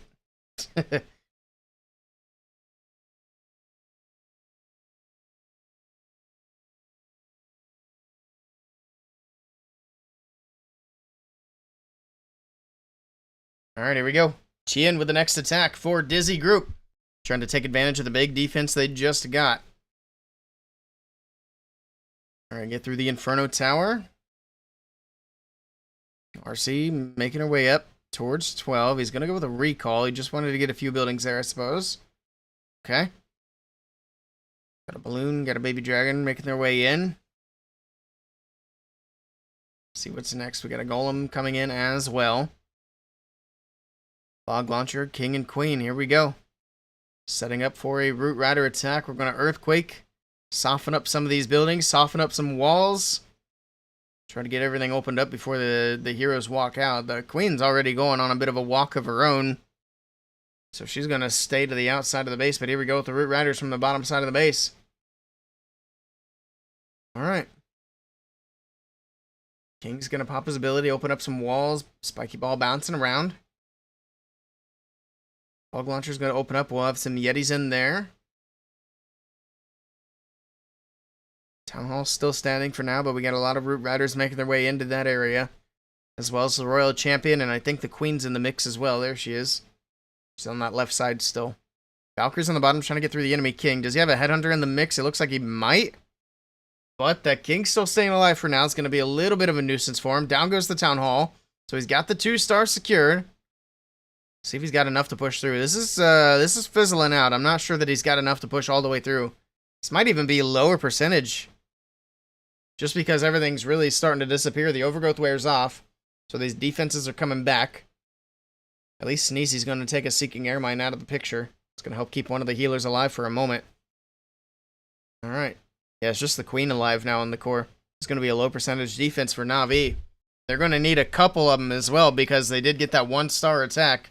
Nice try to Chien, but it is going to be a defense. But Dizzy Group are still looking good because they got a massive defense right before this.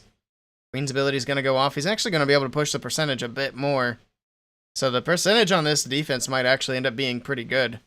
Maybe not good, but at least reasonably good. Queen's still making her way through. Yeah, he's going to get it into the 80s. I was thinking it was going to be a sub-80 defense, but he still had the Queen's ability, and I didn't realize that. He's going to freeze on the back end. It's going to end up being pretty close. Yeah, the Queen's dead, though. That's going to be it. Giant's tanky, but not tanky enough. Good try. Your hind is a sight. Nice. 88%. So that ended up being decent percentage here for Dizzy. But a defense is what Na'Vi needed. Now Na'Vi need another triple to try to make up for the 1-star.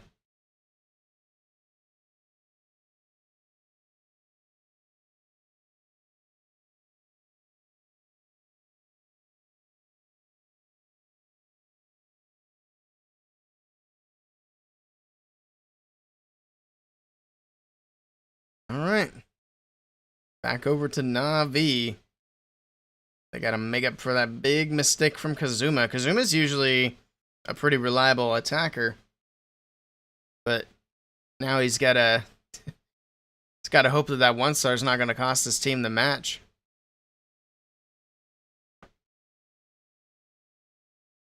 See if the rest of the team's firing on all cylinders today. See if they came to play. It'd be nice if they'd put the score somewhere on these screens. I don't remember exactly what the score is at the moment.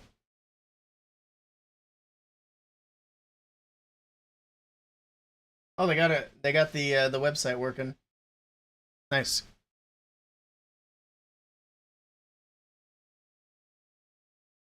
Here we go. Got the Royal Champion making her way in. Looks like you had a Yeti there as well. See what Gaku can do here. What even is this? Okay, it's a Root Rider attack. I didn't see the Root Riders at first. I was a little confused for a moment. He has 2 more Invis and a Recall. Gonna go through the Ricochet Cannon. He's got a Tesla popping up on the right side of the base. She's gonna go for that. And then he's gonna go ahead and go with the Recall. Pull the Royal Champion out of there. That Baby Dragon will be able to get that Tesla and then hopefully go up to the right and get all that trash cleaned up. The Queen on the bottom side of the base, and here we go with the Root Riders. Oh, the Baby Dragon went the wrong way. Might not be a bad idea to drop some archers up there on the right side. Alright, Root Riders moving in. We got the King, we got the Siege Barracks on the bottom left side of the base. Royal Champion back in the mix. Here we go. Both sending it right down the middle. Root Riders to get these walls opened up. Pops Warden's ability to keep everything safe. The Ice Golems freezing things up as well. The Town Hall staying up for a moment here. Alright, Town Hall should drop here shortly. There we go. Town Hall's out of the way. Now we're going to start making our way up through the middle of the base, get through these defenses. King helping to get through the wall on the left side. We got the snakes from the bracelet making their way out as well. RC with a rocket spear picking off some defenses from the bottom side of the base. Got a bunch of stuff moving off to the left. The RC moving up to the top side. She's got a Root Rider there to help her out. Skelly Spell is placed in a perfect spot up there on the top side, distracting 2 heroes, a Monolith, and the Gear Tower.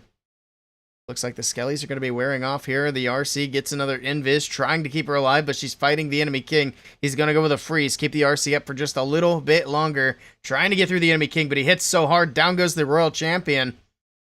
Queen helping to get through some of these buildings. The King goes down to Phoenix. Got to get through that Multi-Inferno Tower. We still got a lot on the top side of the base, but we also still have the Queen's ability. That wall just barely got opened up. The Queen can reach everything from here. 40 seconds to go, so he's got a little bit of time before he needs to pop the Queen's ability, but she might have to pop it to damage here. The Ice Golem's going to freeze things up. 33 seconds. I think now's about a good time to pop that Queen's ability. She probably has the Mirror and the Giant, and there we go. So the Giant's out. The cloned up Mirror, or the cloned up Queens are out. Got a lot of Skellies trying to work through. Down goes the enemy Prince, the Giant. It's going to help get through the Skellies very quickly. It's going to be very close. It's going to be either time or a triple. Down goes the Ricochet Cannon. Oh, it might not even be that. It might just be a fail. Oh, we got a minion. Tornado Trap's going to catch it, though. It's going to be a 98%. Very nice try to Gaku, but this one is going to be a defense for Dizzy. And they really needed that triple, too. That's unfortunate. Unfortunate for Na'Vi, but great for Dizzy Group.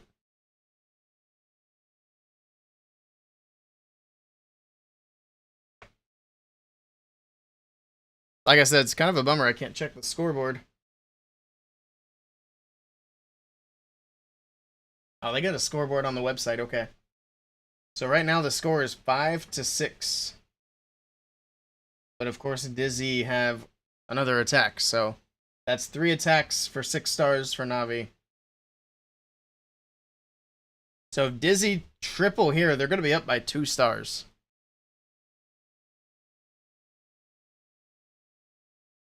Next attacker is going to be Ryuta.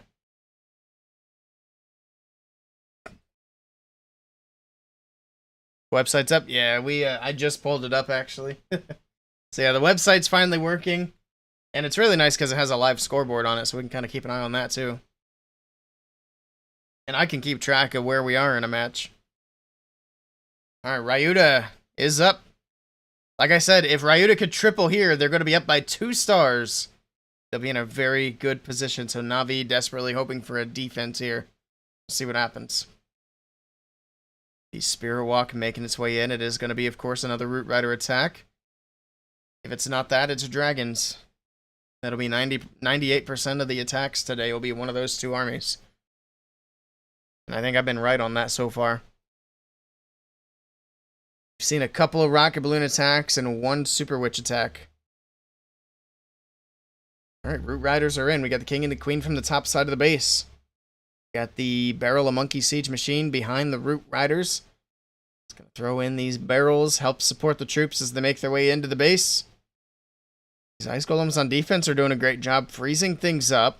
We also have the Fire Mites getting a bit of splash damage onto these troops as they make their way into the base. King doing a great job clearing out buildings on that top left side. Spiky Ball bouncing around, the snakes moving around, but we do have the King going to Phoenix, so the King's going down.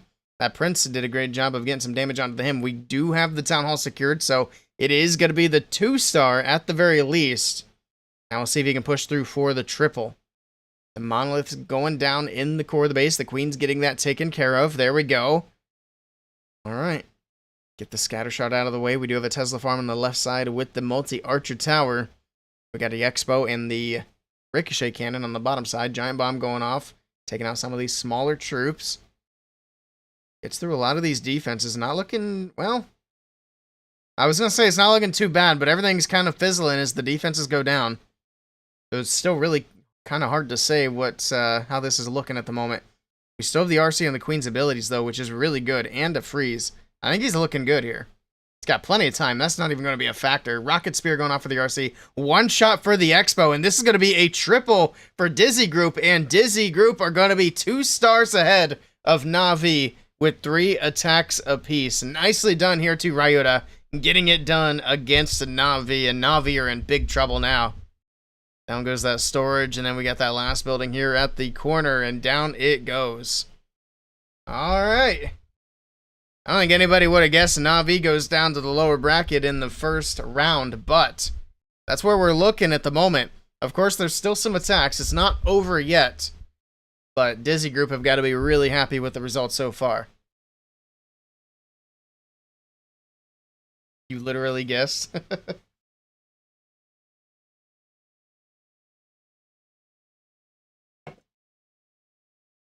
I should have said very few people would have guessed. But that's less exciting for YouTube. I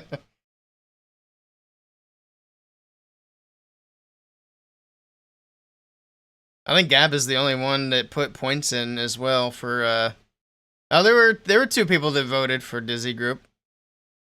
There were a few.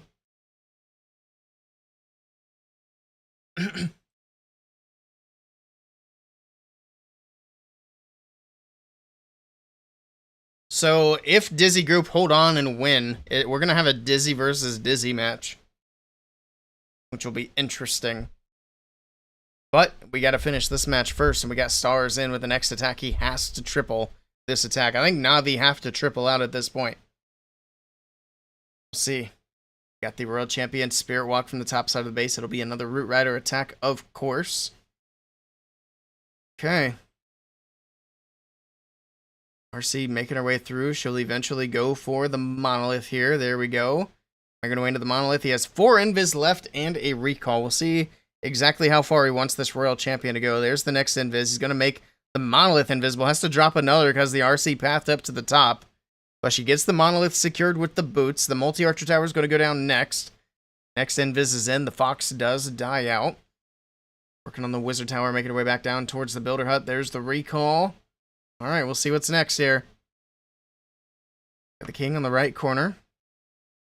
He's got the Snake Bracelet on. Going to use the snakes to help set up the funnel. The Archer's picking up some of that trash on the top side of the base as the Queen makes her way in from the right as well.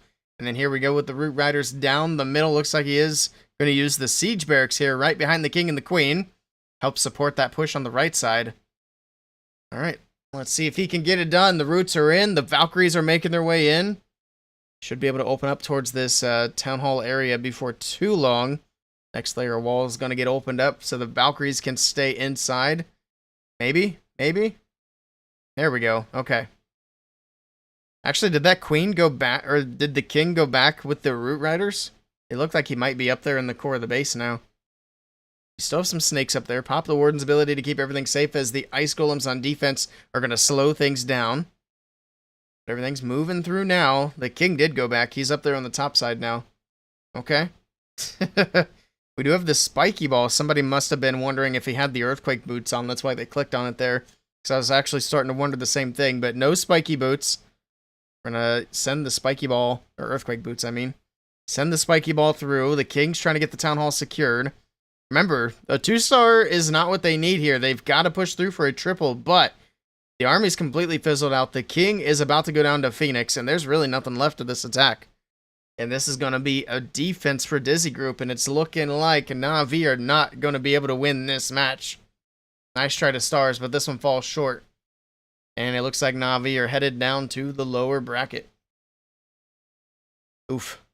Yeah, they didn't have a choice but to triple this attack for a chance to stay alive. And it's just not going to happen. Rough day for Na'Vi. Good try, good try. The 2 geniuses.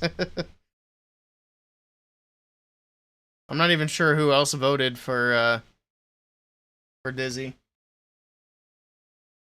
Pretty sure I can look.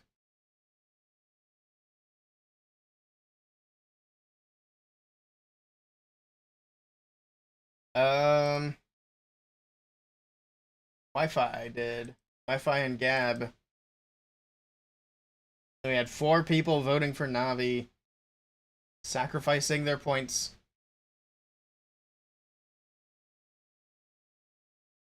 Yeah, I mean, my confidence in Navi here lately, they just haven't been playing the way they usually play. And unfortunately, that has stayed true today. They're not eliminated, though. They can still make a run in the lower bracket. But going down to the lower bracket in the first round is rough. Because that means you got to play the maximum number of matches to make it all the way through to the championship. But we'll see what happens for them. For now, we got Den Den in.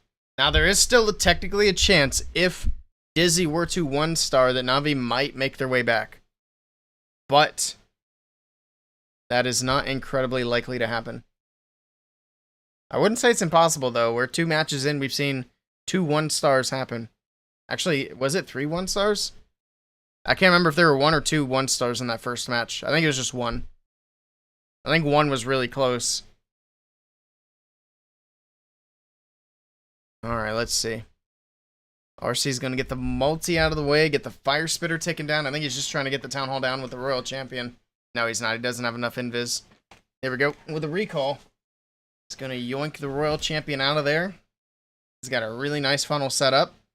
Root Riders are in. He's going to make them go straight down the middle. Straight to the town hall compartment. In the meantime, we got the prince on the bottom side of the base. Okay. Using that prince for the funnel. You don't see that a lot. I think making its way in towards the gear tower, towards that other fire spitter. Defensive rage is going off. The town hall and the gear tower are going to hit incredibly hard for the moment.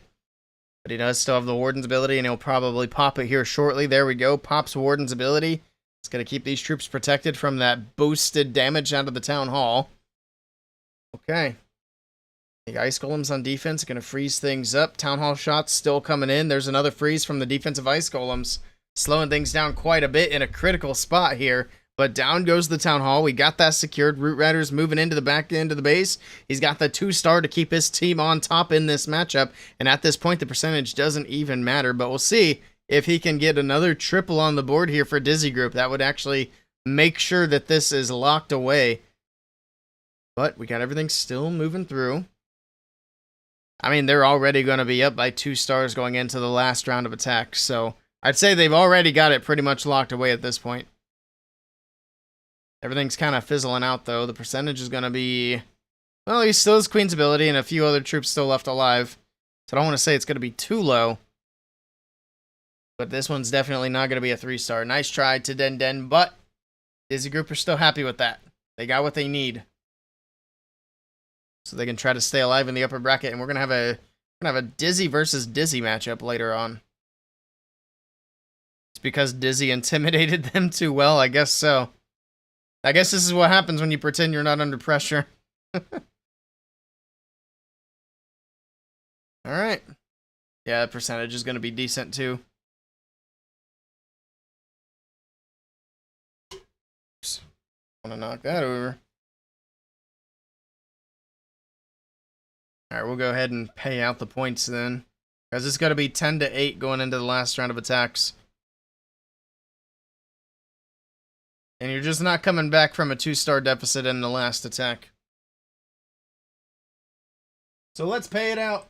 And then we'll probably set up the next prediction as well.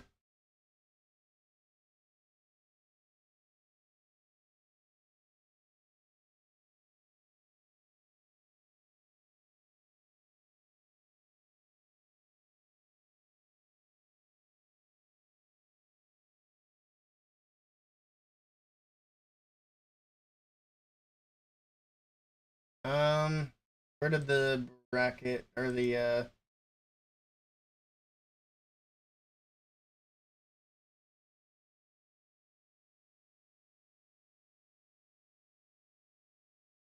I lost the schedule. Oh, there it is. So we got Synchronic versus Team Electros next. Oops, I didn't mean to do that. Okay. Whoops, I didn't mean to open it up. Here we go. We got Klaus in with the last attack for Navi. And they're pretty much already out of this one, but we'll see if they can get a triple and a little bit of momentum going in as they move down to the lower bracket. So they're going to be fighting for survival later today. We'll see what happens. Queen's popped her ability on the left side of the base. Royal Champion making her way across the bottom, gets through the mortar, and she'll eventually make her way up towards the monolith. He does have a bunch of invis here to go for a big charge. That Queen with the Angry Jelly going straight for defenses. She's going to move off to the left. Okay. I don't think the Queen's going to get much else of value here. She does get taken down by the scatter shot. The Angry Jelly's actually going to grab that mortar. The RC in the meantime going in for the double Inferno Tower. She's being held up by the Tornado Trap for a moment. There we go. Finally making her way through that. Gets another invis in. Going for the other Inferno Tower. And then there we go. All the way to the Town Hall with this charge. Down goes the Inferno. Got no more invis. He's all out. He's not able to get the Town Hall down, but he did get quite a bit of value. Now that's much better than the charge earlier from Kazuma, where he used the Barbarian King instead of the Queen to try to pick up buildings. And here we go with the dragons from the top side of the base. We do have a blimp selected at the moment. We'll see if that's what he's going to stick with. Pops an early Warden's ability, keeping everything protected. We do have Ice Golems on defense that are going to be a little bit of a headache. Actually, why are the Ice Golems coming over? What does he have over there on ground? Not even sure. Does he have a ground Grand Warden? I think he does. That's why the Ice Golems are coming over. And why the ground skellies are getting pulled. Bit of a mistake here from Klaus. It's going to be fine, though, I think. Got the blimp in from the left side. Super Dragon out of the blimp. That's the second time we've seen that, too. Super Dragon, we'll see if it gets any value this time. Last time it did not. But the dragons have kind of fizzled. The ground Grand Warden definitely didn't help there as it kept pulling out the Ice Golems. And yeah, this one's just not even going to come close to a 3-star. Nice try to Klaus. Nice try to Navi. They'll get another chance later on today. Let me get the next prediction set up. So we got Synchronic versus Team Electros.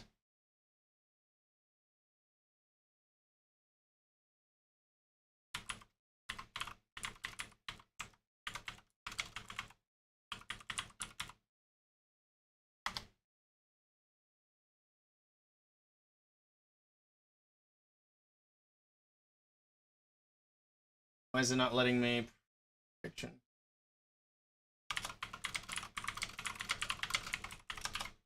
There we go. All right, prediction for the next match is live.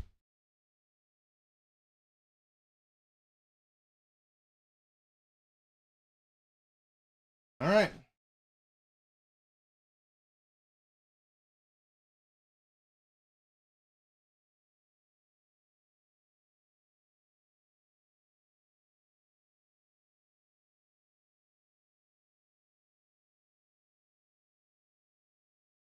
Oh, let's see. I think I did my war attacks. I think I did, yeah. I'm not gonna miss them. Alright, here we go. Last attack of this match to wrap it up. We've got Zekin coming in with the next attack, the final attack for Dizzy Group, before they move on to face their other Dizzy Group teammates. Or not teammates, but family team, I guess. It's gonna be another Root Rider attack. We got the Barrel of Monkeys moving in. All he needs to lock this in is a nice little 2-star. That's all it's going to take. Alright, everything's still making its way through. Got lots of Root Riders on the top side of the base. Actually, I think they just need a 1-star. They don't even need a 2-star. Because a 1-star puts them at 11, Navi's at 10. So they don't even need a 2-star. So, 2 more buildings, and it's a victory confirmed, and there we go. That's a victory for Dizzy Group. They have 11 stars now. They beat Navi, but we'll see how far he can go. He's got the 2-star now. Can he push through for a triple? Probably not. Everything's dead. All the Root Riders are gone. The Valkyries there's a few of them left.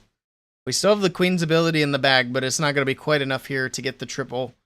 But that's fine. They don't need the triple. They're just ready to move on.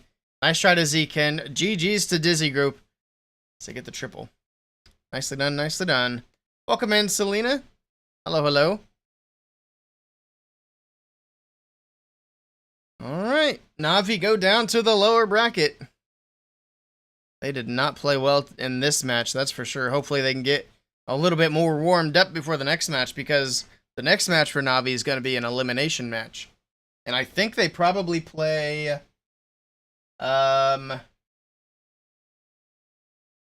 only Exceed next. So that'd be another, that would be back-to-back Japanese opponents that Navi have to play. Because this Dizzy group is a Japanese team, and then only Exceed is a Japanese team. A lot of Japan on Japan action in these early matches. So yeah, Navi will be playing only Exceed later. And then we have 2 more round 1 matches to figure out the other elimination match for today. The next one up is Synchronic versus Team Electros. And then the last round in the upper bracket's actually a huge one. We have Tribe Gaming versus Vatic. That's going to be massive. Because both of those teams are really good.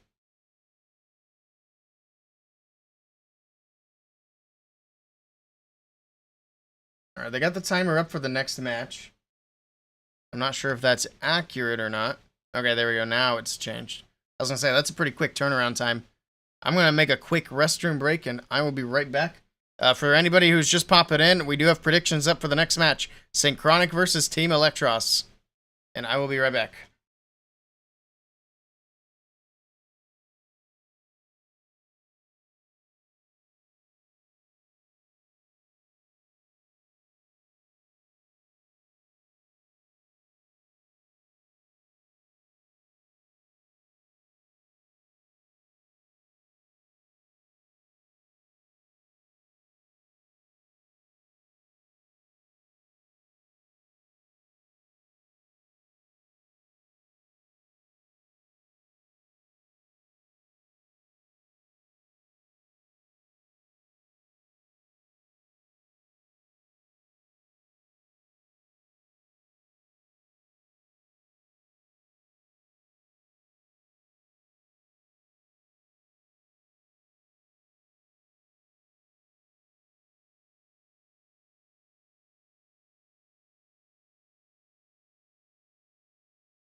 Alright, we are back.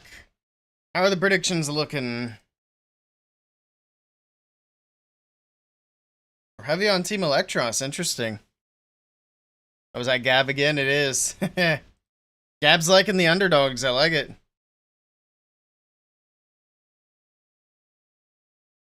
I guess Dizzy in the first match wasn't technically an underdog. Insider trading. Building up them channel points. Man's about to buy the whole channel. Alright.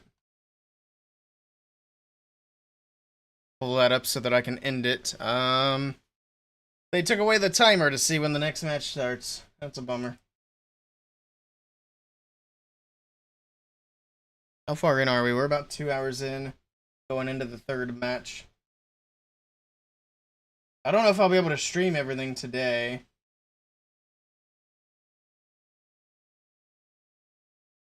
Because we would still have 1, 2, 3, 4, 5, 6 hours technically.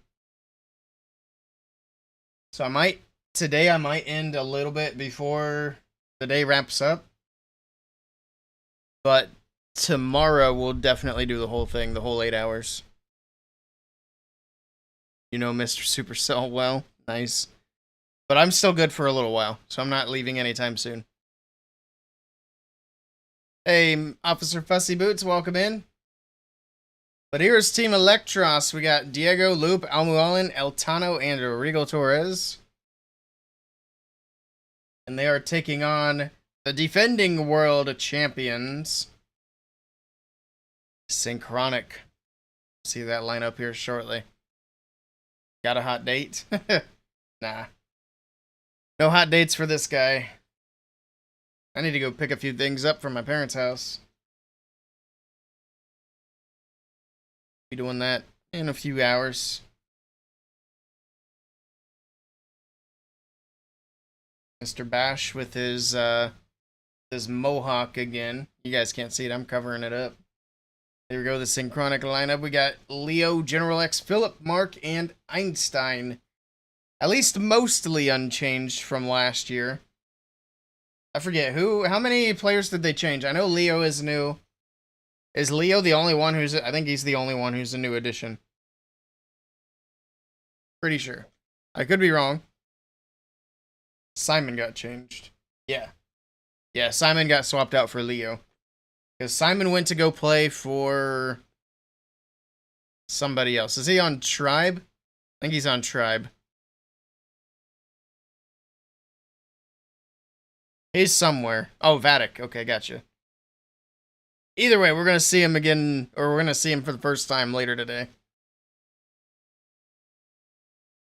That's going to be a spicy matchup next. Vatic versus Tribe. They're doing their interview. We can kind of hear it.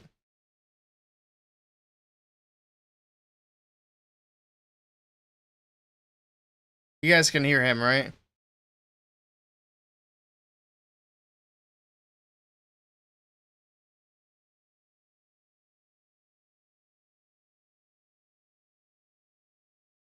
I could turn the music down a little if I needed to, but I don't. Should be fine.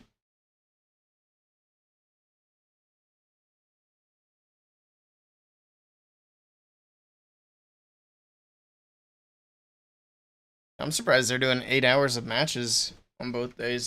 Those are long streams.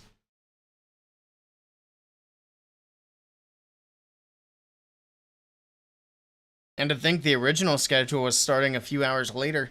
I think it was like 3 hours later. That would have been late even for me.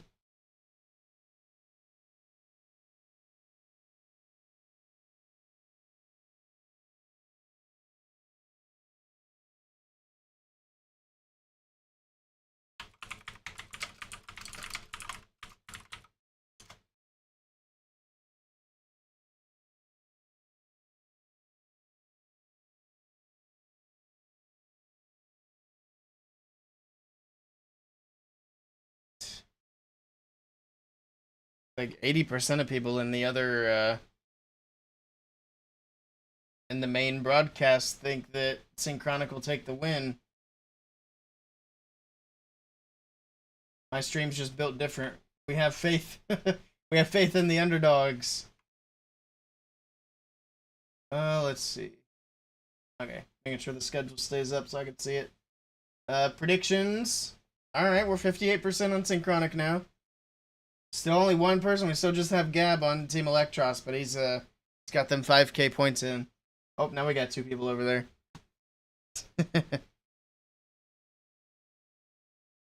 See if the underdogs can pull off the upset again. Here we go. Alright, we got Diego in with the first attack of the match. First attack for Team Electros. Starting off with the RC charge, the Spirit Walk, whatever you want to call it. Going to get through the multi-archer tower. Alright, next invis on the left side. Trying to push the RC to the right. Wants to get that ricochet cannon out of the way after the Expo. That builder hut is kind of annoying on that left side. It just barely stayed alive. Now it's going to heal back up. He only wanted a handful of buildings there, apparently. He goes with the recall, yoinks the RC out. Sends in that queen on the 9 o'clock corner, and here we go. Okay, I see. He's going to send in the Root Riders there on the top left. The Ice Golem hits a spring trap right away, and it's going to freeze up the multi-archer tower and the enemy queen. Okay. I think it was the enemy queen. Might have been the enemy RC, actually. No, the queen's on the bottom side. Never mind. It was the enemy RC. Either way, we got an enemy hero out of the way now. Hops Warden's ability. We got the Rage Spell moving in. Root Riders very quickly pushing into this base. We got the king on the bottom side, making his way down towards 6 o'clock. Root Riders will eventually make their way into the Town Hall, but for now, the Ice Golem's on defense, freezing things up. Tornado Trap also holding things up there as it spins things around. Got to get into that Town Hall, make sure that does get secured. Alright, we still have lots of troops making their way in. Lots of troops out of the Barrel of Monkeys as well.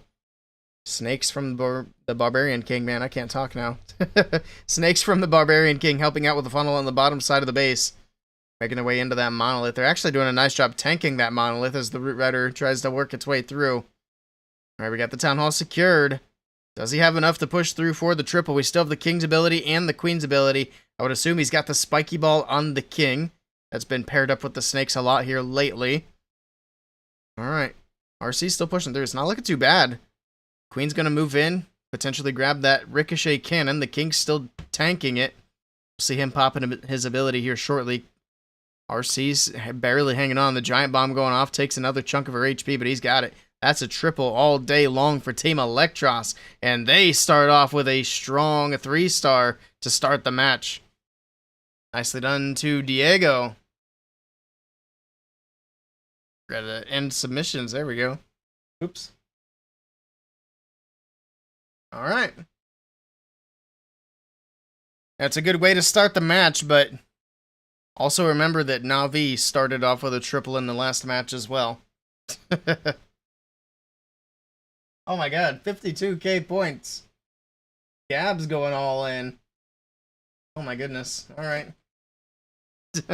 Somebody's losing a lot of channel points in this match. Somebody's gonna gain a lot of them. You put your college fund on this. Oh no. Hey, Potato, welcome in. Oh my goodness. We got people gambling. Gambling their lives away. Alright, here we go. We got Philip with the next attack. The first hit from Synchronic. We'll see if they can match the 3-star from Team Electros. And I'm looking at his army camp. He's got Super Valkyries in his army camp. What in the world? Are Super Valkyries secretly good now? Or is Philip off his gourd? We'll find out shortly. Tune in next time to Dragon Ball Z. Let's see. We got the Queen on the left side. Got the Root Riders down the middle with the Warden, with the healers. Got the Siege Barracks, Barbarian King to help make sure this funnel gets secured. Alright. Queen's actually going to join up with the Root Riders down the middle. That's going to be ideal. King and Siege Barracks troops will continue down the outside of the base. A wall break for them probably wouldn't be a bad idea. But he's just gonna let them walk for now. King's getting low. He's going to have to go to ability. Where are the Super Valks? I would assume they're in the mix with the Root Riders. I'm going to try to watch for these little rage spells. I think that was one that just went off there. Actually, that might have been all of them. Because it looked like there were a couple of mini rage spells stacked up. And look, the Root Riders, they're just dodging away from those rages that the Super Valks dropped. Rip. Alright, well. I mean, a lesson I don't think we needed to learn was why we don't use Super Valkyries. Okay. I think they at least used that last one that was dropped in the middle, because I'm pretty sure he didn't bring any rages of his own. So that last one in the middle might have been a rage from the Valkyries that they used for a little bit. But again, did he really get any value out of that? I'm not so sure that he did. The overgrowth in the core wears off. The fire spitter firing away at the booze. The RC going down on the bottom side. Where's the army? The army's gone. And this is going to be a defense for Team Electros.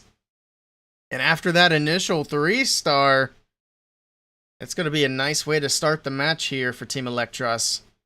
But it's only one attack, so lots of things still to happen in this matchup. Nice try to Philip. Bring in Super Valkyries. Oof.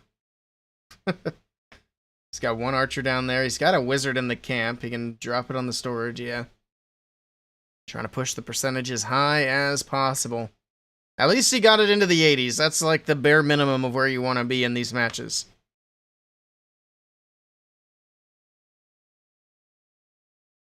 Can't escape the fate underdogs will win. I mean, it's looking like it. It's been a good day for the underdogs so far. I like the hat. It's got a picture of an elephant with the word elephant on it. At least we know it's an elephant.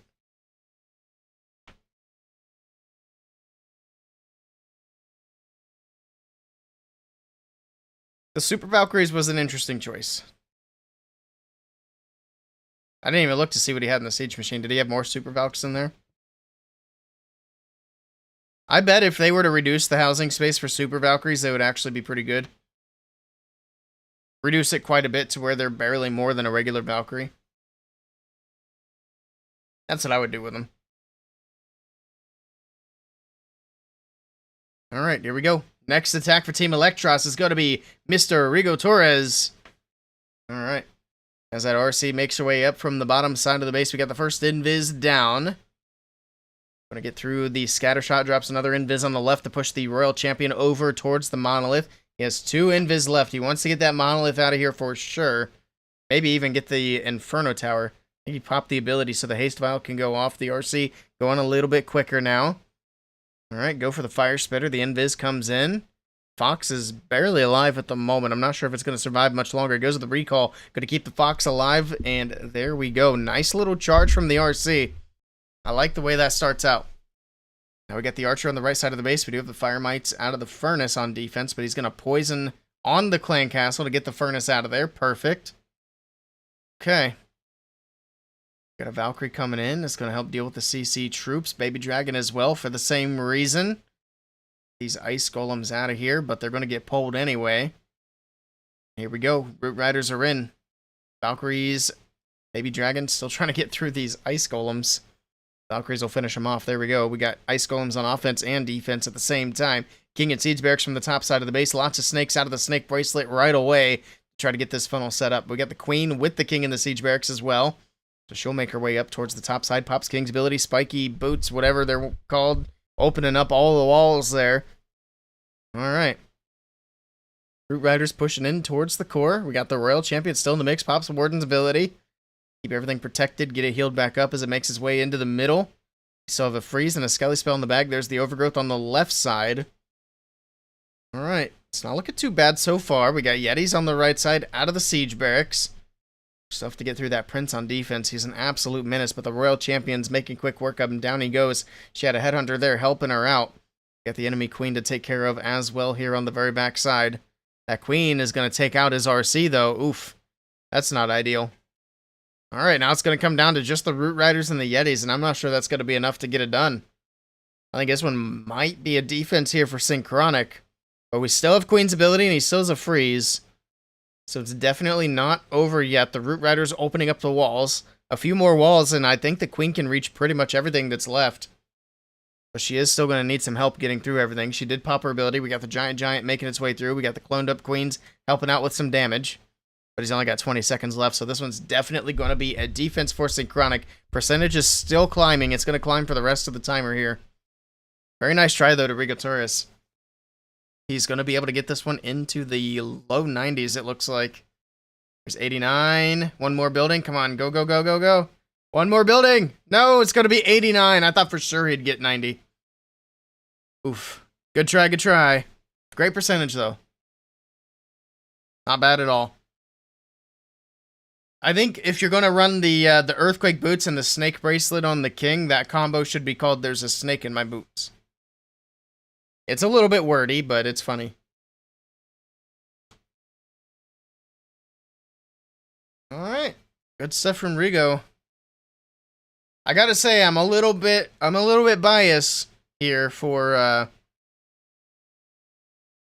of course I say I'm biased and then I completely blank on the team name. But I'm a little bit biased for Team Electros because they do have NA players on the team. Or at least one NA player on the team. Here we go. Here we go. Leo is in. Got the Royal Champion Spirit Walk from the top side of the base. A couple of balloons. Did he pop the RC's ability? No, never mind. I thought he popped the Rocket Spear right away, but he's got the Haste Vial on. Now he pops it so the RC can go faster. There's the Invis. Town Hall is able to get a shot in, but it doesn't matter. The Town Hall drops. The RC's still going speedy. Now she's going to slow back down.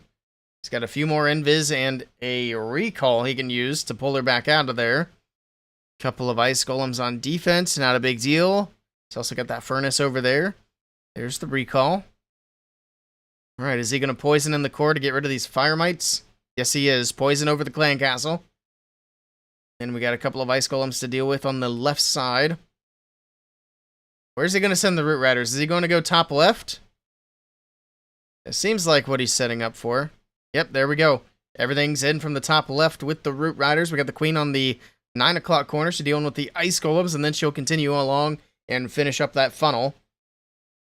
What siege machine did he have? Oh, he's got the Barrel of Monkey siege machine. Throwing in those extra troops for support. There's the Barbarian King coming in a little bit late on the outside of the base as well. Finishing up the funnel, and it's going to help protect the Queen. Keep her alive. That was actually perfect timing there, getting that Wizard Tower out of the way, because he started to lose his Giants and his Ice Golem. They started to back out to the outside, but they push back in. They rejoin with the Root Riders, making their way towards these big defenses in the core. Pops a Warden's ability, keeping everything protected for a bit. Alright. Everything's still moving along. We're checking hero equipment for some reason in the middle of the attack. Okay. This probably has something to do with what the other casters are saying at the moment. Everything's starting to slow down quite a bit, though. The push was looking really strong, but it's definitely slowed down quite a bit moving into the back end of the base. Actually, we're not even really into the back end yet. We're at the bottom side. And we got the Tesla Farm, Ricochet Cannon, Gear Tower. Lots of defenses here on the bottom side, especially that Prince, which finally goes down. We still have King and Queen ability.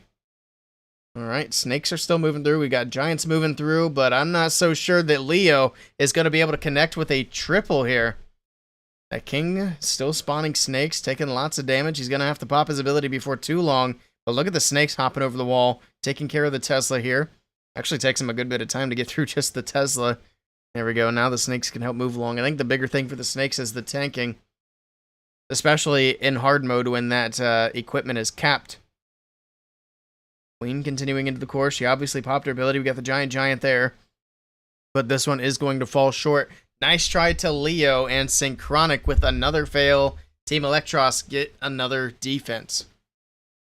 Good try, good try. Starting to look good early here for Team Electros, but there's still a lot of attacks to go. We've seen how quickly the momentum can shift in these matches too.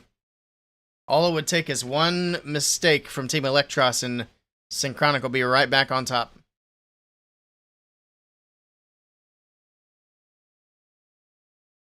%. At least the percentage is good. They would never make a mistake. No, never. Bash has got a pretty cool shirt too.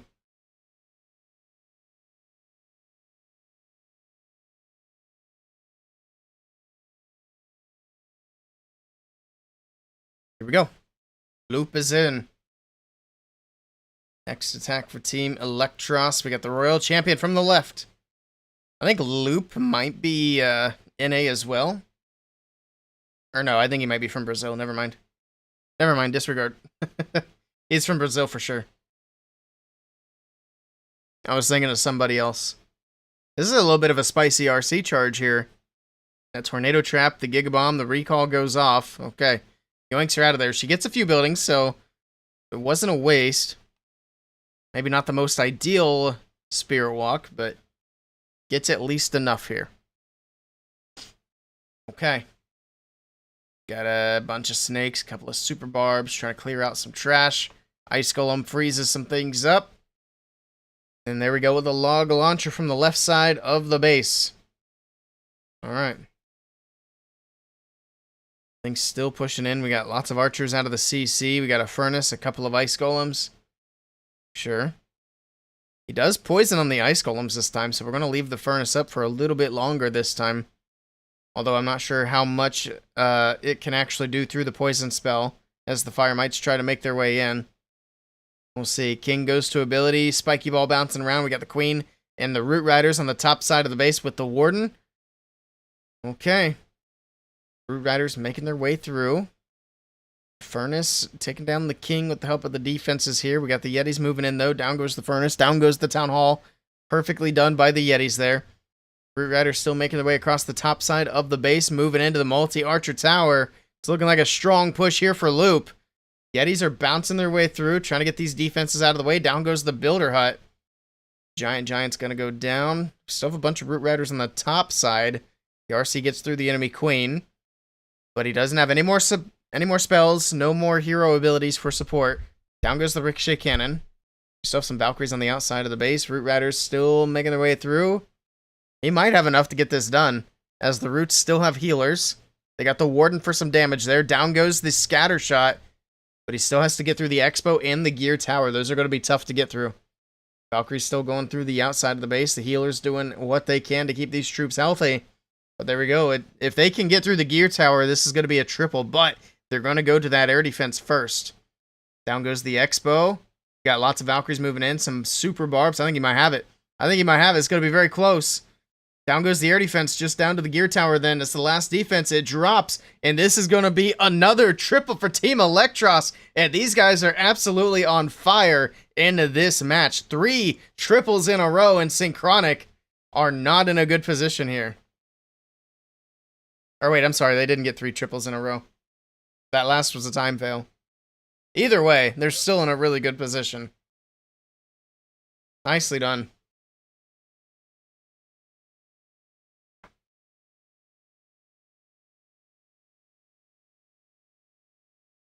Synchronic might be in trouble. Next year, their opponent will be the underdog. It's true.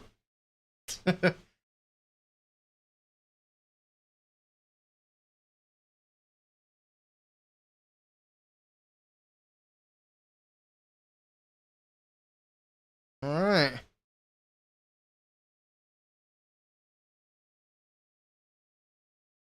I'll have to wear my Clash of Clans t-shirt tomorrow to match these guys. I have another one, even though I just wore one yesterday. I've got the red Hog Rider shirt still.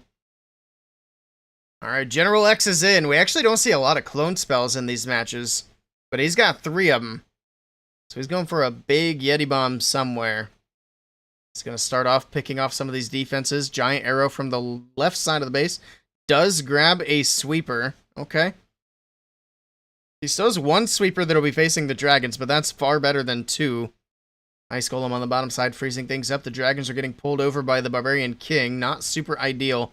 Man, he's losing a bunch of dragons early. He missed the blimp with the Warden's ability.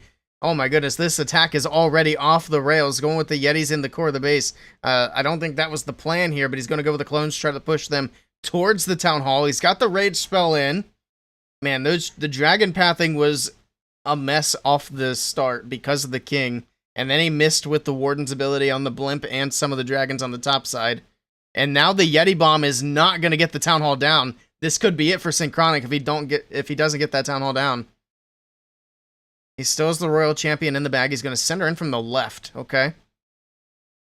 Interesting strategy there. I mean, he didn't really have a choice. There's not really like a direct pathing into that Town Hall. So I think that was probably the best spot he could have put the RC in. But she still has to work her way around the outside of the base. This is going to be tough. He's got so much defense on the right side of the Town Hall. And that's exactly where his heroes are headed. He's got the Ice Golem on the bottom right side to try to freeze things up. He's got the Skelly spell there doing a beautiful job distracting some of these defenses. Next Invis is in. Oh man. Synchronic are in trouble. The RC goes down, or goes to ability. She's still alive for now, but that's still not going to be enough to get her through that Town Hall. He's got 1 Invis, but she still has Tesla. She's still got the Ricochet Cannon. The Expos. Oh man. This is it. This is going to be game over for Synchronic today. Or not today, but for this match. They're going to go down to the lower bracket likely. It's not over. They still have 2 attacks and 2 defenses. But it's certainly not looking good. When you put up a 1-star, I think we've seen a 1-star in every match so far today, which is crazy. Good try to General X, but man, not what they wanted to see. And you can see the frustration with General X as well. Good try, good try. MVP. Oh man, that's rough.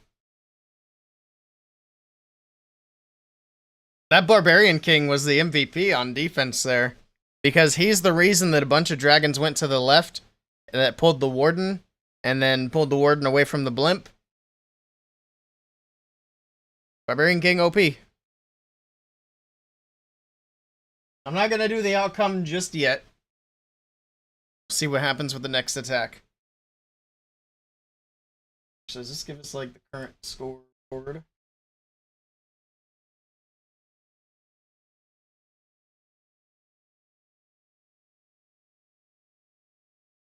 So Team Electros are up by 2 stars at the moment. Up by 2 triples. Let's see what they do here. As Almualin makes his way in. He's actually bringing the Super Witches. This is the 2nd Super Witch attack today. I don't believe the Super Witch attack from earlier was able to 3 stars, so we'll see if this one's able to get it done. Alright. Get through the Ricochet Cannon on the top side with the Flame Flinger. In the meantime, the Grand Warden still doing his thing on the bottom side of the base. Being patient, trying to set up for a Fireball. Queen moving through on the left side. And I'd imagine that's where we'll see the Super Witches as well. Nope, he's going to send him down there with the Warden. Oh, I guess he was not setting up for a Fireball, never mind. I didn't see what the equipment was. Alright, here we go. Super Witches are moving in. Everything's going to collapse in towards that middle compartment. See how they do. There's the wall break, moving everything through. Nice freeze, covering up the scatter and the multi-inferno tower. Flameflinger's going to move up towards that monolith, but I think that monolith will outrange it. Yes, it does. Alright, was that always a thing? I didn't realize the monolith outranged Flameflingers, but that's twice today we've seen it happen. Alright, Tornado Trap holding things up on in the core for a moment. King's ability going off, Spiky Ball, Boots going off. Get an overgrowth on both the Fire Spitters and the Rage Tower in the core. Okay. What do we have on the right side? I can't even tell what those troops are. Oh, it's Giants. Never mind. It's not going to be anything too helpful here. The Yetis are still walking around the outside from the Flame Flinger. We got a minute left. Queen's ability still in the bag. RC ability still in the bag. We're extra checking the equipment here. Alright, Queen getting through the Prince, getting through the Fire Spitter. The other Fire Spitter goes down to the Royal Champion as her ability goes off, but she does go down here on the backside. This one's going to be close. 48 seconds. Queen gets her way through. Down goes the Multi-Inferno Tower. This one's going to be either a triple or a time fail, I believe. We still have the healers looking good. We still have Super Witches in the mix. Got to get through these walls, though. We got a Wizard on the left side to take out that storage. Got a Minion on the bottom side of the base as well. Takes out the Bomb Tower. Nice. 28 seconds. Got to get through a couple of storages. We got some Teslas here in the mix. The Super Witches are perfectly healthy. Like I said, it's a triple or it's time. Down goes the Wizard Tower. Alright. Now it's going to be a time. He's got to get through another storage. He's got 10 seconds left to go. Couple more buildings here on the outside. We got a big boy coming from nowhere, I guess. I don't know what that big boy was up to. But it's going to be a 99% here for Almualin. I mean, it's not ideal. You can see he's frustrated, but it's still going to put them in a great position here for the rest of this match. Very nicely done.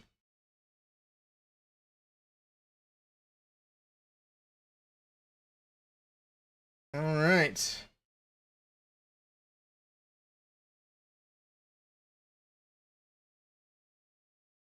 Hey, George, welcome in. Time fail calling it.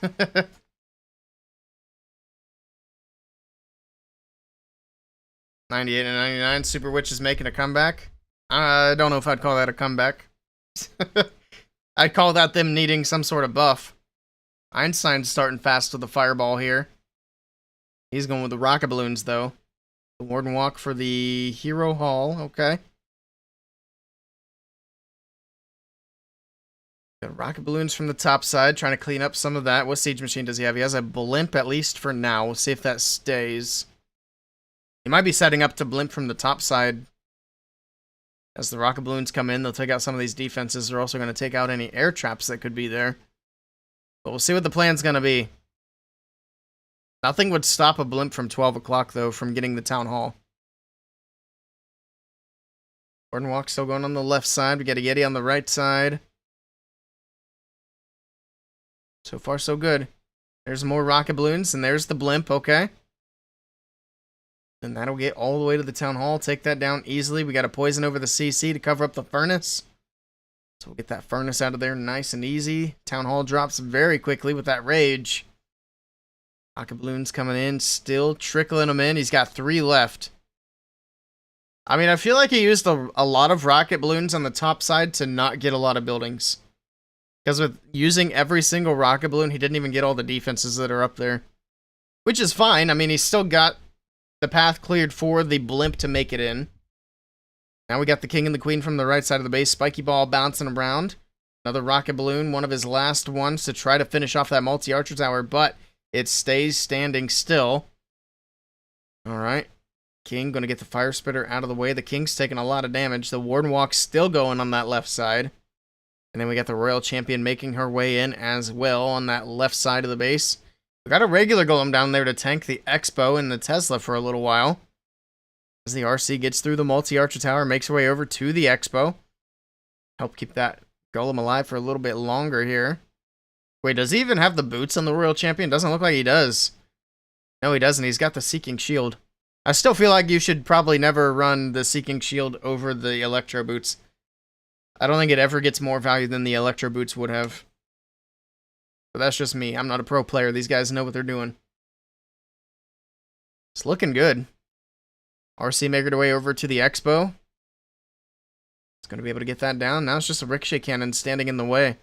He still has the Warden Walk going. He still has healers. Queen's still making her way through. She's low, but there's not really anything. Oh, never mind. She's down. Okay, 15 seconds. I guess it's going to be another time fail. Nice try to Einstein, but it is going to be one more defense for Team Electros. Good try, good try. If the Warden had another 30 seconds, it definitely would have gotten through. Dang, a lot of top teams going to the lower bracket today. That's crazy.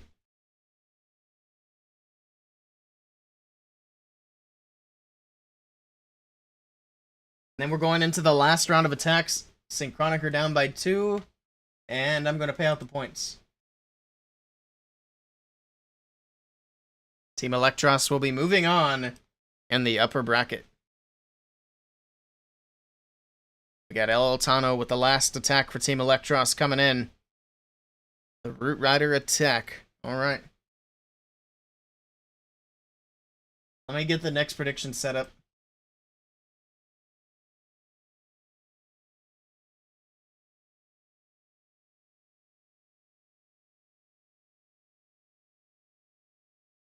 It's gonna be Tribe versus Vatic. That's a spicy one. I messed that up. I didn't mean to do that. There we go.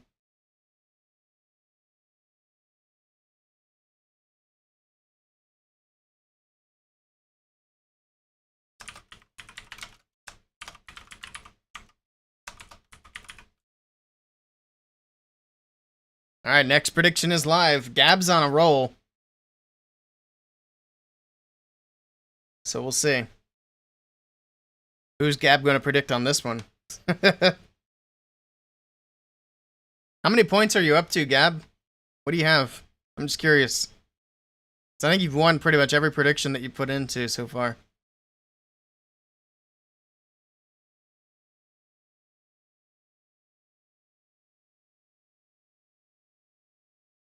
$110K from 20K. Nice.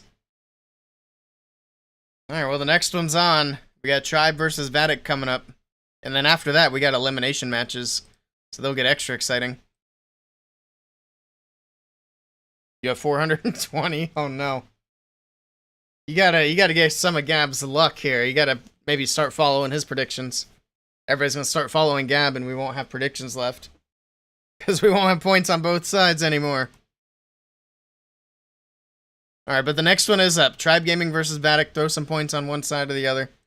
Looks like Eltano did what he needed to do to get a 2-star here. I'm gonna slow down on commentating some of these less interesting attacks. Just because it's a lot of talking, my voice is gonna die. And we've seen how many Root Rider attacks already today? Plenty? Yeah, plenty. Plenty sounds right. I actually didn't grab a drink the last time I went downstairs. I need to go back and do that. Looks like this one's going to fall short. Nice try to Eltano. Very nice try. We'll see what the last attack's going to be from Synchronic. Again, it's going to be one of those situations where they've already lost, so they're just trying to get a little bit of momentum going into the lower bracket.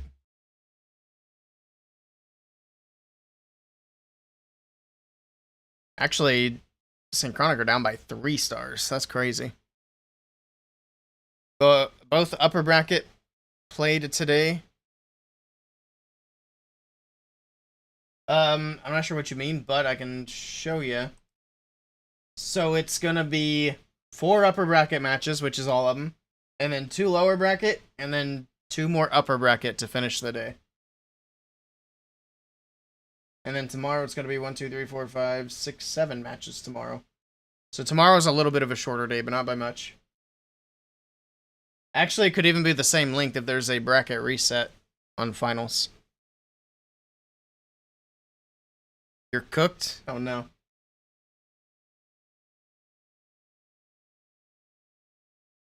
Alright. See what the points are looking like now. Oh, we're going big on Tribe Gaming. Oh my goodness. Oh my goodness, Gab. And then Rhonda's going in for Vatic. Got a few people on Vatic now. Fussy Boots. He's rolling the dice on these points. Going all in. All in on Tribe is a bold move, but, I mean, Gab has been making bold moves all day, so. Oh, they already finished the match? Never mind. I thought there was still one more attack to go. Well, there we go. Team Electros won by 3 stars. That's crazy. That's like a dominating victory against the defending world champions. So at least Na'Vi can't feel too bad. They're not the only top team that had a, let's say, less than ideal performance today. 99.99% of gamblers quit right before they hit it big. Go with your gut. Yeah, I don't know about that. Let's just say we don't support real gambling in this channel. I feel like I need to say that at this point. Gambling with channel points is fine, but don't do it with money. It's dumb. The house always wins.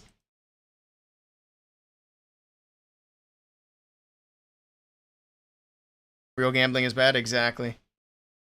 Unless you got a lot of money that you can light on fire and not worry about it, don't gamble. Alright, I'm gonna go grab a drink. I'll be right back.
I'm back.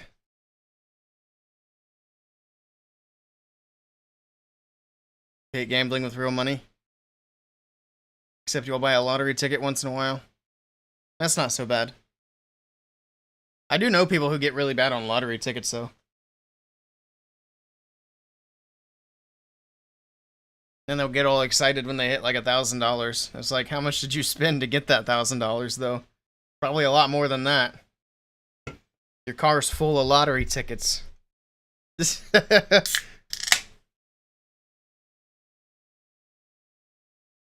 Buy a lottery ticket when you buy beer. If you win, you buy 2 cases. There you go. If not, you go home. It's not a bad way to do it. Your parents are the worst. The casinos are their hangout. Oh no.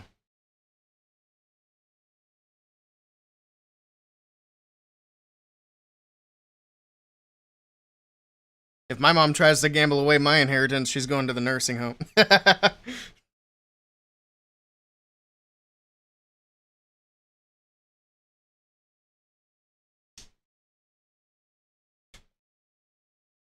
All right. What a performance from Electros. They did great.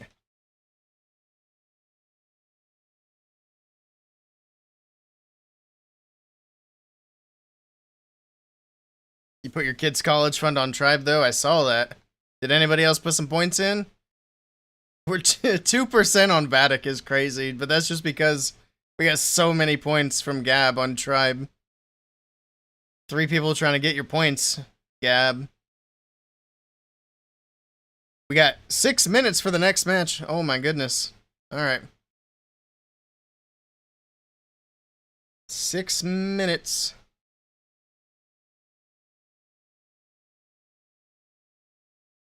It's no use, you already know the outcome. It'll be cool to see Tribe do well early. Because that wasn't the case for them last year. Took them all the way to the last chance qualifier to get their golden ticket.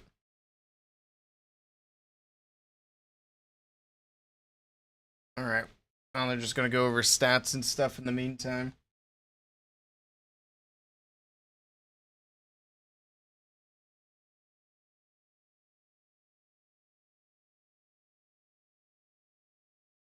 This is the last upper bracket match, and then we got a couple of elimination matches, which will be exciting. See who goes home today. I think we have, what, 3 elimination? Or no, I think it's 2 elimination matches, yeah. So right now we have only Exceed versus Navi. Or wait, they got the bracket up on screen now. We'll pause that real quick. Alright, so yeah, Navi versus only Exceed. Synchronic versus whoever loses this match. That'll be an interesting match, because whether it's Tribe or Vatic, we're losing a big team here early today. Might lose 2 if Navi can't beat Exceed. But I feel like Exceed probably go home. And, I don't know, it's really hard to say who else is going to go home, because these are 3 really good teams. And then I think, did they say there's 2 more upper bracket matches today? There's no way, right? Upper semis? Oh, okay. So these 2 upper bracket matches later today. So we'll find out the last 2 teams that are right before grand finals today. And then that'll be about it. Tomorrow starts off with the next lower bracket matches. So that'll be interesting.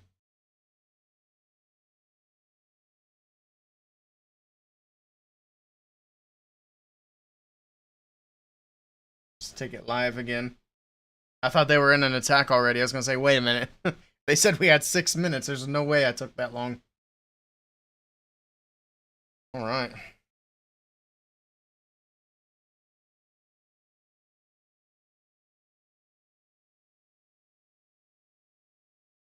And my DMs are busy today.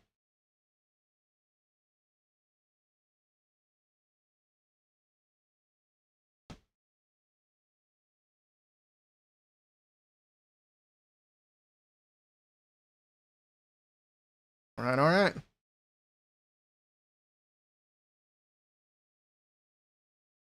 I don't think they've announced yet, like, officially where the World Championship's going to be held this year. I mean, I think it's fair to assume it's going to be in Helsinki. What I'm actually more curious about is it going to be Superfest again with Clash Royale and Brawl Stars? I actually really hope not. But considering they're doing 8 teams again this year, I'm thinking they might have changed it back to being Clash Fest. And let it be, even if it was Clash Royale and Clash of Clans, Brawl Stars really needed its own event. So hopefully that's what's happening this year, but we'll see. No Superfest? That's good. I mean, has anybody actually said that so far, or is it still speculation? As far as I know, there hasn't been anything official, but I also don't really pay attention to, like, the Brawl Stars side of things. So they could have easily said something about it over there. Speculation? Gotcha. I mean, it makes sense. It would be really hard. Like, the reason they did 6 teams last year was so they could fit 3 games in a day. That was why they did it. So that's why it makes sense this year that they're changing it back. Because 8 teams does add a good bit of time to the day. As you got a couple extra rounds to play, and each round is about an hour.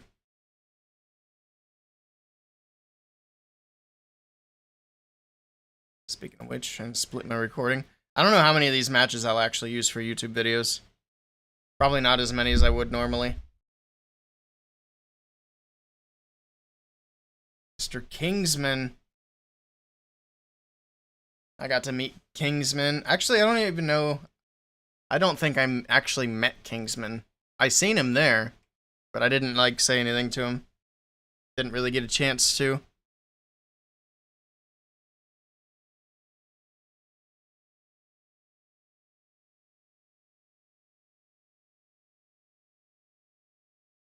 But it was really cool to see MMG fans there. The French fans are really passionate.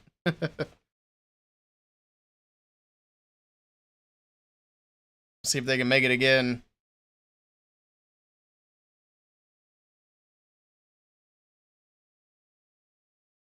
How many players on Vatic are French now? Because I know MMG was entirely French, I'm pretty sure. But now they have Simon, who's German. I think the rest of them might be French. Oh, Hades isn't French. Imran. Imagine Eric popping up in the back. Yeah, that'd be funny. Yeah, Eric got to spend a good bit of time over there with those guys, which is pretty cool.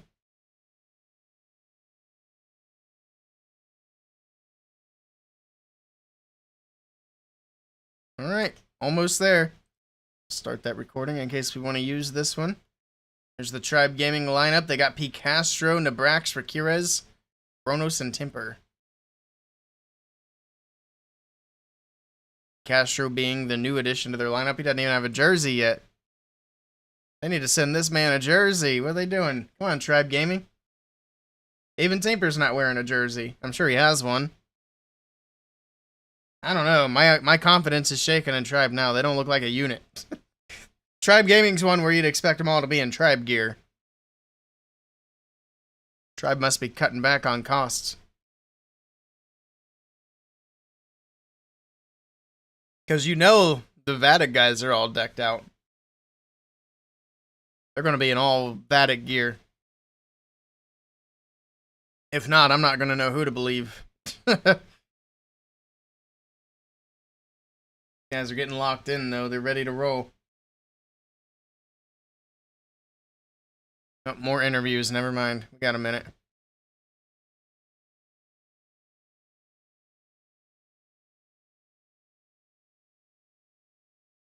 How are predictions looking? Are they closed yet? Or do I have to close them? Oh, they're closed. Good.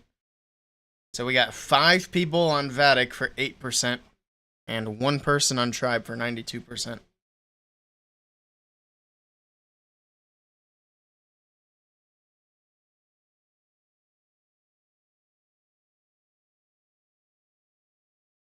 Do you feel the pressure?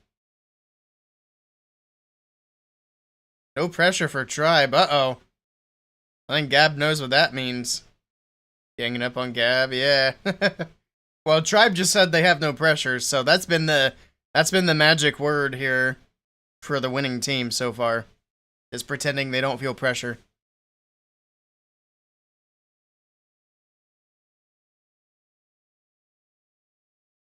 I think Tribe should feel the most pressure this weekend because they don't want to be in the position they were in last year. So they really want to get their golden ticket early if they can.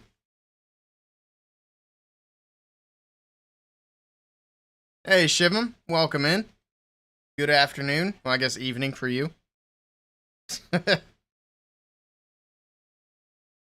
Alright. We'll see what happens here.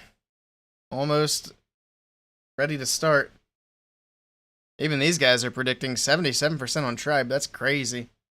Tribe team, or the Tribe fans are showing up. You want a golden ticket? Me too. Shivam can't watch another seasonal troop root rider or dragon attack. Well, unfortunately for Shivam, it's all root riders and dragons here. We've seen a handful of other armies that haven't really tripled yet. You'd have to eat a lot of chocolate.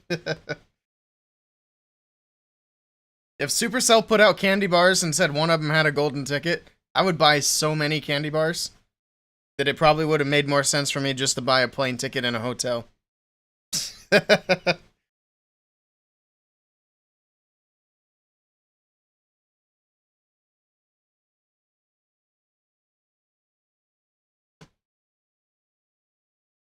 Alright, here we go.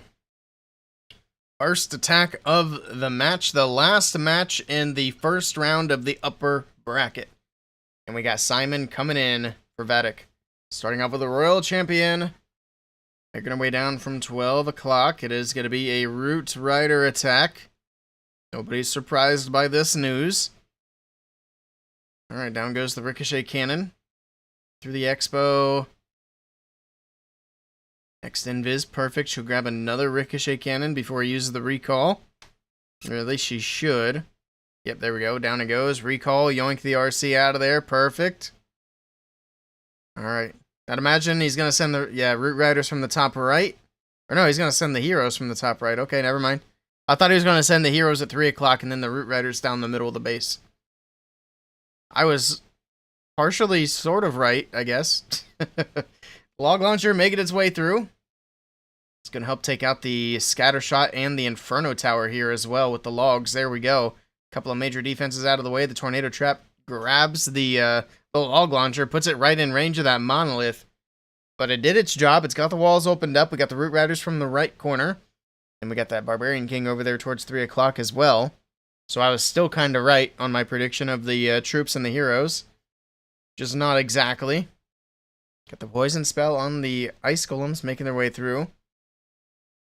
They're going to freeze things up, slow things down here. Yeti Mites making their way through, getting some damage onto the Town Hall. We're going to Overgrowth in the core of the base, cover up the Fire Spitter and the Monolith. Town Hall is secured. We got Snakes and Kings still working their way around the bottom right side of the base, or bottom left now.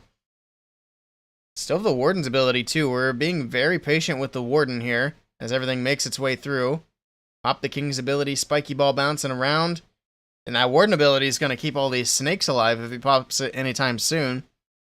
We got the Rage spell still to use for the backside. There's the Rage. Alright. Still holding on to the Warden's ability. There it is. Now he pops it super late on the back end of the base. But that's going to keep everything invincible going through one of these last compartments here. The Queen's going to make her way to that Monolith. Get that taken care of. This is looking really, really good here for Simon.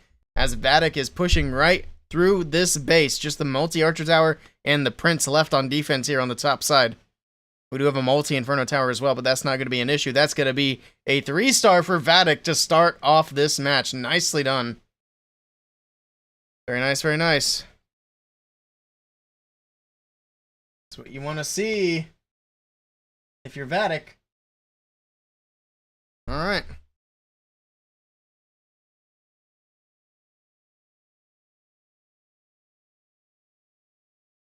Golden ticket you play. Oh, I see. Yeah, we don't want that. Who is Woody exactly? He's just a commentator. He got his start or at least he became popular, as far as I know, commentating Clash Royale. He doesn't, I mean, he has a Clash of Clans account, but he's never been like a pro player or anything like that. And I don't think he's a content creator in any capacity. I don't know how he got started in commentating, honestly. But I know he commentated for like official Clash Royale tournaments. And then he moved from that to Clash of Clans.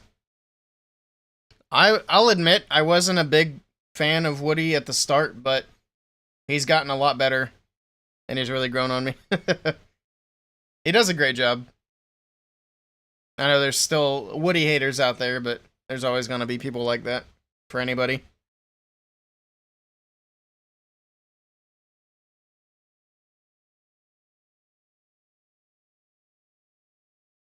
I think a lot of the people who dislike Woody still dislike him just from like the first season that he did commentating for Clash. Which admittedly was a bit rough. But like I said, he's improved a lot very quickly. His Clash knowledge is very limited, yeah. Even that's gotten better than what it was. It was really bad in the first season that he commentated. But here we go. We got P. Castro. First attack for Tribe Gaming. Gonna be able to work his way through the Fire Spitter. Town Hall shots are coming in. And he's gonna go with a recall. Just a simple little charge to get a few buildings out of the way. Alright, and then we got the Root Riders coming in. We'll see if Tribe Gaming is able to match the first triple from Vatic. Town Hall shots coming in. The Royal Champion from the top side of the base. We got the Queen from the right side. Alright. Here we go. Queen's still making her way through. Got everything pushing into the core on the top side. Warden's ability going off, keeping everything protected. I actually really liked the approach from Simon, where he saved that Warden's ability for the very, very late into the attack. And it paid off really well. It kept all of his troops basically invincible through one of the most important compartments to get through. But that's not a common strategy, especially because once you get through the middle of these attacks, usually your army's fizzled out, so you don't have anything to protect anyway. Especially without that early Warden's ability. So it's not something you'd expect to really work out in your favor. But for this attack, we still have a lot of troops moving through. Looks like the Root Riders kind of pushing to the outside of the base. A couple of Giants triggering that Spring Trap, which is good. Helps keep some of these Yetis alive for a little bit longer, because they would have tripped it otherwise. Roots are still moving through, opening walls. We got Snakes from the King's Bracelet. We got a Freeze and an Invis and the King's ability left to use. I'm not sure, though, that that's going to be enough. We still have the Prince and the King hanging out here on the back end of the base. I do kind of wish we'd stop clicking on the hero abilities here at the end of the attacks. There we go. Everything making its way through. Like I said, that enemy Prince, well, the enemy King's gone down. The enemy Prince is still going to be a bit of a headache here. Down goes the multi-archer tower. 40 seconds left on the clock. He's got one headhunter in the bag. Sends it in now. Trying to distract, or trying to take out that Prince as quickly as possible. We got lots of snakes making their way out. That's going to help tank the the ricochet cannon. Alright. Snake's still pushing through. Next wall break making its way into that expo compartment. There's the King's ability. Spiky ball bouncing around. Just a few buildings left to get through. He's only got 16 seconds left to go, though. And that Gigabomb's going to slow him down for a second here. Let's see. There's an Invis on the left side. Gigabomb going off. Bouncing troops around. 6 seconds left to go. The sweeper's the last thing. And it's going to be a triple for Tribe Gaming as well to kick off the match. And both of these teams starting strong. Nicely done. Barrel of Monkeys? Did he have the Barrel of Monkeys? Yeah, he did. That's where all the Giants came from, duh. I actually wasn't sure. I didn't think that was really going to go through, I'm going to be honest. I thought that one was starting to fizzle there for a moment. Alright. It's funny we keep track of time now, after last year. Even though, ideally, we shouldn't need to worry about time anymore.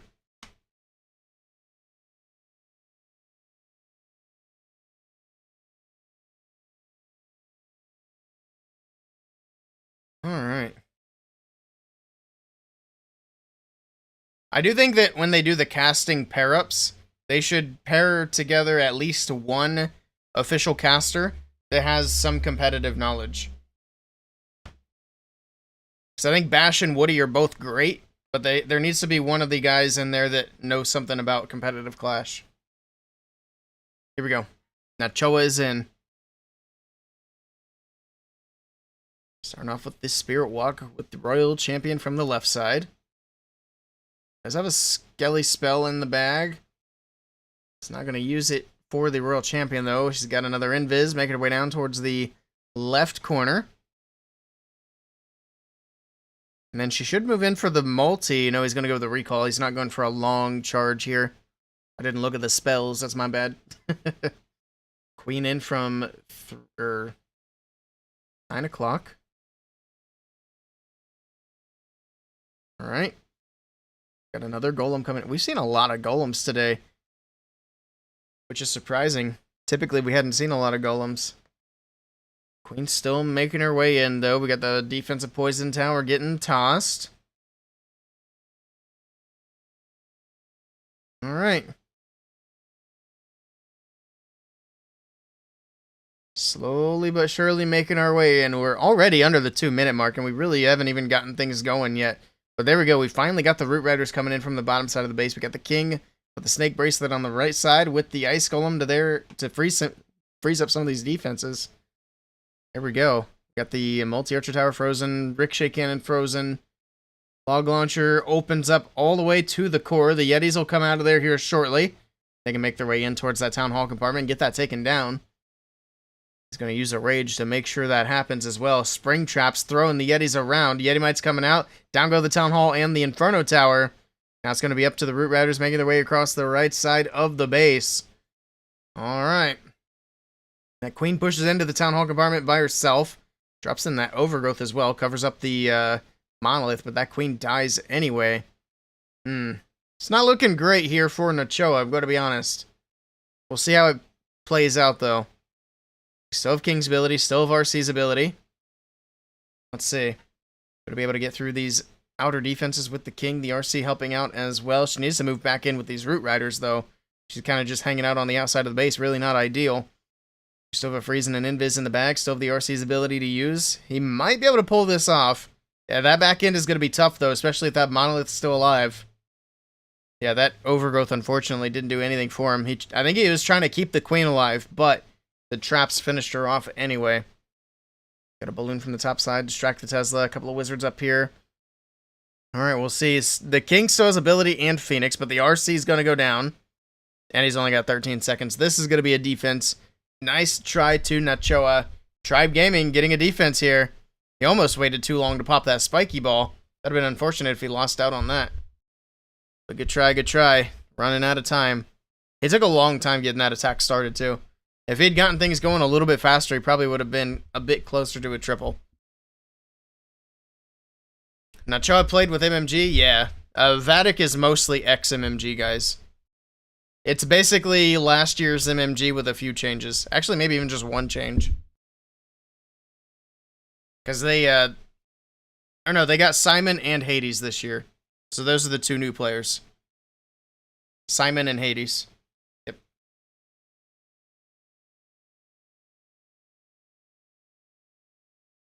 He goes by Imran now, but it's already in my head as Hades, so. There's no change in it now. He didn't play in 2024 Worlds? No. What team was he on last year? I don't remember. But they didn't make it.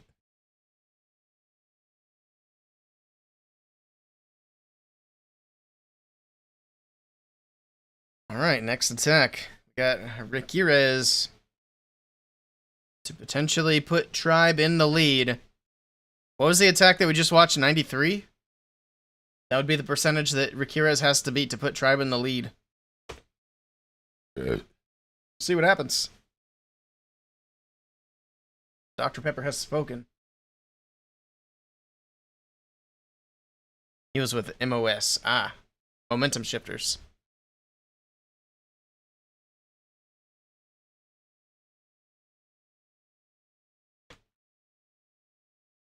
I think we're stuck.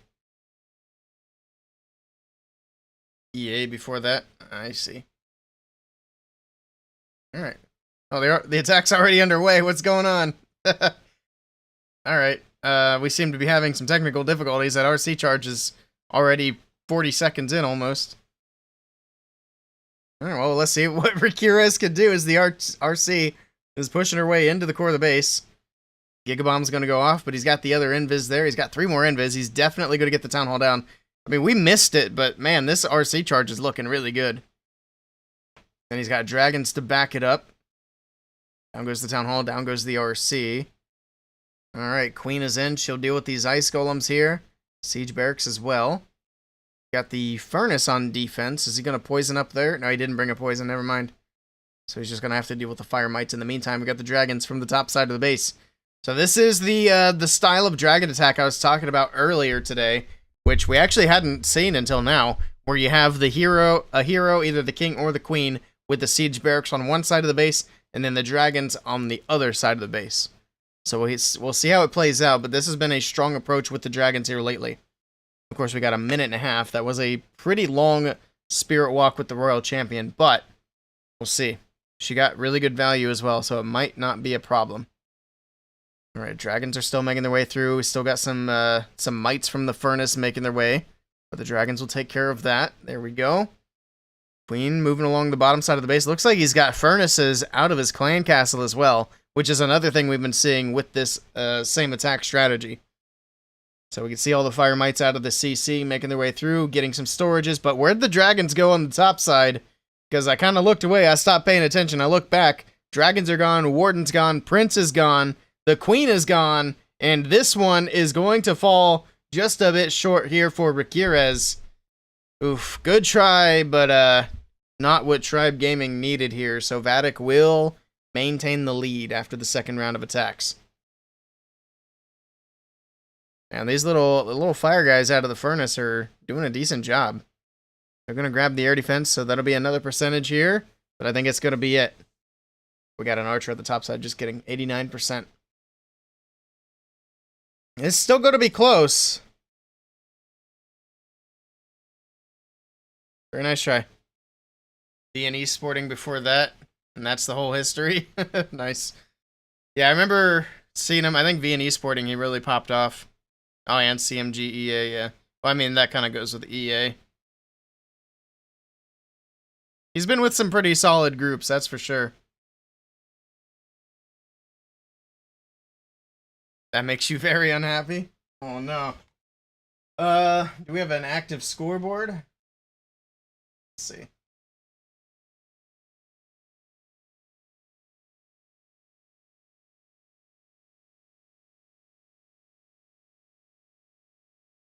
We're all tied up 5-5, but it's not updating the percentage right now. It's close, but I mean, we know Vatic's going to be in the lead. You got his rookie training card. Alright, we got Kingsman coming in. The #1 French player himself. I don't even know if that's true. I'm making things up. But I would imagine that whoever is the #1 French player is playing in this match right now. Here we go. It's going to be a Root Rider attack, starting off with a Fireball instead of a Royal Champion charge. So at least it's a little different than what we've been seeing all day long. Not by much, but a little bit. Warden onto the Town Hall. Okay. Where's he going to Fireball? I'm guessing to the Fire Spitter. Let's see. He's getting through that Town Hall fairly quickly. Okay. I like that. That's surprising how fast he got through there. Oh, still being patient. There we go with the invis, Fireball to the Fire Spitter, and that'll take out the town or the clan castle, as well as that Fire Spitter that he hit. Now he does not have to deal with the CC. He's gonna pull the Warden to the left. Okay. Why didn't he go behind the Fire Spitter that's still standing though? That seems like it would have been a better direction to go, but it's hard to say. We do have a couple of druids in the mix, which is nice to see. I wish they would buff the druids back a little bit, because when they got nerfed excessively hard. Something they can't seem to do for Root Riders. But let's see how this goes. Looks like the druids should be turning into bears here shortly. Got the Barrel of Monkeys troops coming in over the top as well. The King's sticking to the outside, getting all these buildings funneled out of the way. And that'll push everything into this monolith compartment. Get that taken care of. The quicker the better, of course. Overgrowth into the core. That's going to cover up that fire spitter. So I guess he really never took that much damage from that fire spitter that stayed standing. So that works out. And then by the time that overgrowth wears off, everything's going to be out of range of the spitter. Hopefully, anyway. We'll see. Still has the King ability, the RC ability. Just popped the Queen. Still has a freeze and an invis left to use as well. Alright. Defensive rage going off on the top side. Down goes the gear tower. We got lots of troops on the outside of the base with the Royal Champion. We got lots of snakes there with the King. King still has ability, and we're checking it again mid-attack. Okay. We don't have to check these, like, in the middle of the attack. Just at the beginning's fine. King's going to be able to help get through the Ricochet Cannon. We got Super Barbs for cleanup. This is looking really good here for Kingsman. It's looking good for Vatic. And that's going to be a triple as the last few defenses go. You can see him celebrating. And there we have it. Another triple on the board for Vatic, and Tribe might be in a little bit of trouble here. Hopefully they still don't feel any pressure. Gab's nervous? How can you be nervous? I thought you see the future. You know this is going to take a turn. You know how the script goes. You're feeling pressure? Uh-oh.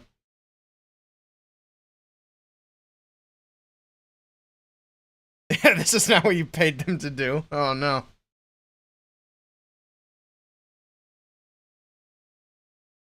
Alright.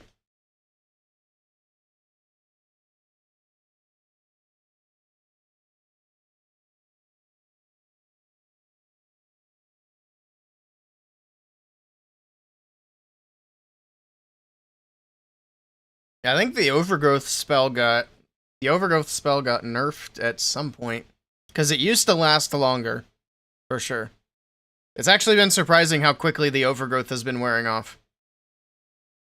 Because I think the overgrowth nerf was like an indirect nerf to the Root Rider attacks that were happening, and all it did was make people use less overgrowth. Alright, Nabrax is in for Tribe Gaming. They are in a bit of a pickle at the moment, so we'll see if Nabrax can get Tribe back on track with a 3-star here. It's going to go with a big Royal Champion charge into the Town Hall first of all. There's the Invis. I think he's popped her ability, so the Haste Vial can make her go a bit quicker. Down goes the Town Hall. Perfect. Next Invis is in. Man, she took a bit of damage there for a second, but she's fine. Next Invis over the top. Another Invis. He's trying to get her back on the correct timing here. Got 2 more Invis after that. He can let the Fox take over. Just kidding. He's just going to go ahead with back-to-back Invis. Okay. Probably should have used the Phoenix instead of the Fox in this case. But the RC is going to go down. There go the Queen from the top side of the base with the Siege Barracks. And then the Dragons down the middle. Here we go. Dragons are in. Queen and Siege Barracks should go towards 9 o'clock. As the Dragons make their way down the middle, we will have a few of them break off to that right side. Right, alright.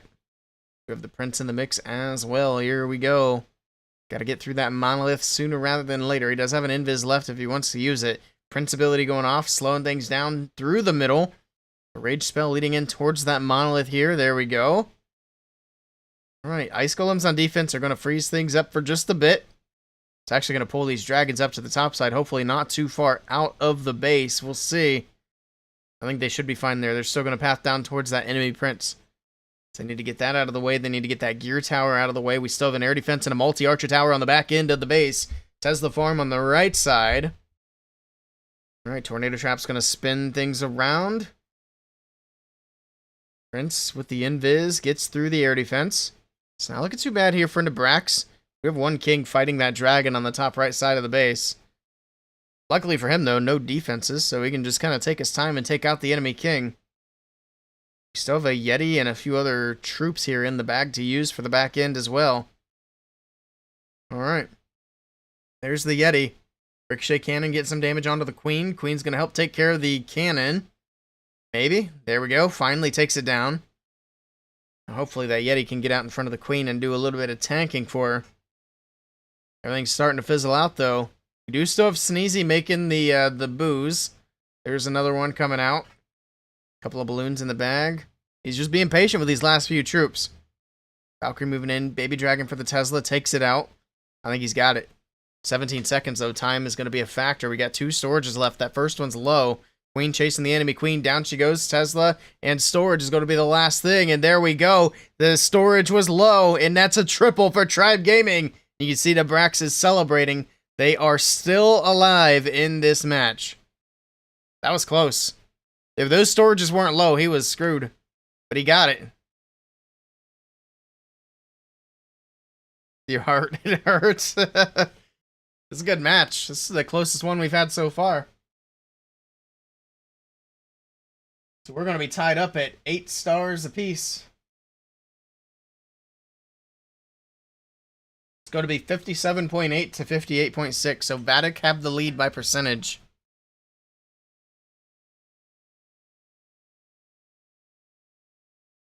All right.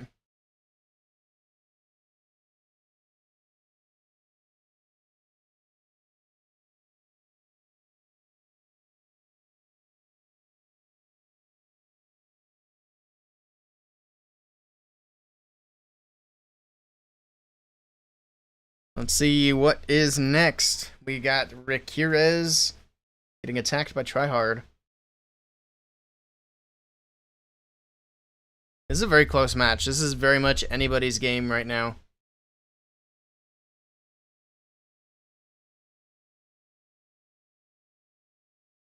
Here we go. All tied up. 8 stars apiece. A slight percentage advantage to Vatic as Tryhard makes his way in with the Royal Champion. Alright, down goes the Inferno Tower. Down goes the Multi-Archer Tower. Next Invis is in. Alright, get through the cannon. I think he's trying to get her in. Oh, just kidding. He's got the recall, not a big RC charge. Again, I wasn't paying attention to the spell comp. He actually only had a couple of Invis there. It's going to give him room for a couple of Rages. He's got an Overgrowth in the bag to use as well. Okay. The Royal Champion back in nice and early with the Root Riders from 6 o'clock. We got the regular Golem on the left side with the Queen. And the Barbarian King at 9 o'clock. Log Launcher in as well. It's going to get some damage through the Town Hall area. Warden's ability going off. I'd imagine the Yetis out of the Log Launcher are going to be responsible for the Town Hall and the Monolith. At least that would make sense. Down goes the Expo in that compartment here shortly. The logs will finish it off. I thought the next one would, but there we go. Finally gets it taken care of. Ice Golems on defense, freezing up all these Root Riders on the bottom side of the base and the Valkyries. Overgrowth on the right side. Oh, the Log Launcher didn't open up into the Town Hall compartment. So the Yetis are not getting into where they needed to be. He's got a Rage on the bottom side, taking out the Monolith. Now the RC can move in. She'll take care of the Town Hall instead. So I guess that works out after all. RC's still pushing through. She still has ability. We got... Look at all the snakes that are moving through as well.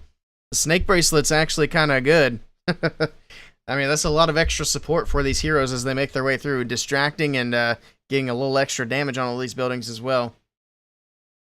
Alright, get through the Multi-Inferno Tower. It's really nice that the RC still has the Fox. These Invis in the middle of the attack are really helpful. The Fox goes down now, but it already has helped out quite a bit. Now we pop the RC's ability. Hog Puppet moving through.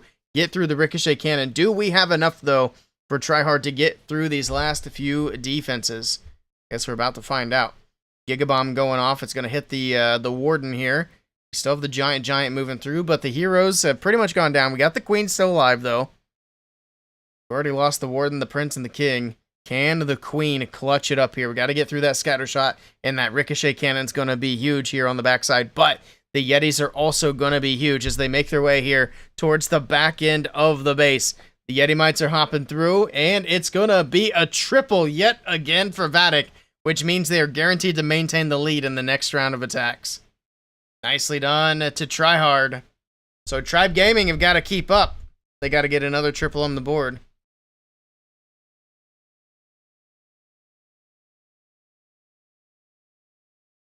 Swear these roots, yeah. Imagine if the game ever got balanced. That'd be crazy.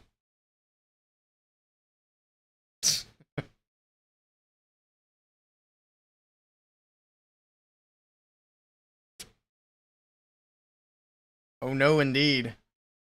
for Tribe Game. Well, I mean, we'll see. Tribe Gaming kind of have to triple this next attack to keep it a percentage game. Your rain dance didn't work. Uh-oh. You're supposed to use Sunny Day instead.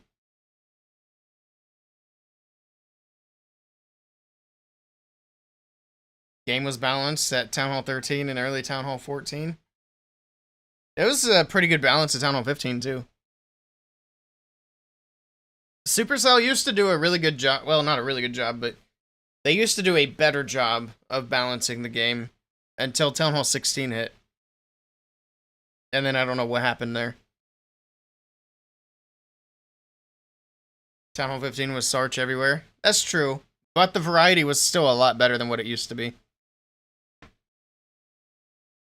Hello, Loki K-pop. Or Loki Cop, my bad. No stream audio, just your mic. Yep, that's the idea.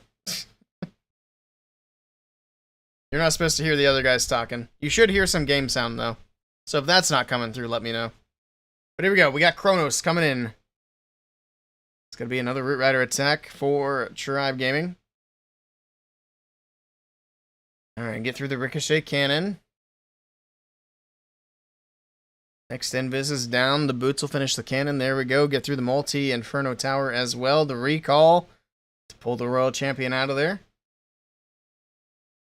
We got an archer on the top side. We got the queen from 6 o'clock. Root Riders in from the right side of the base. Here we go.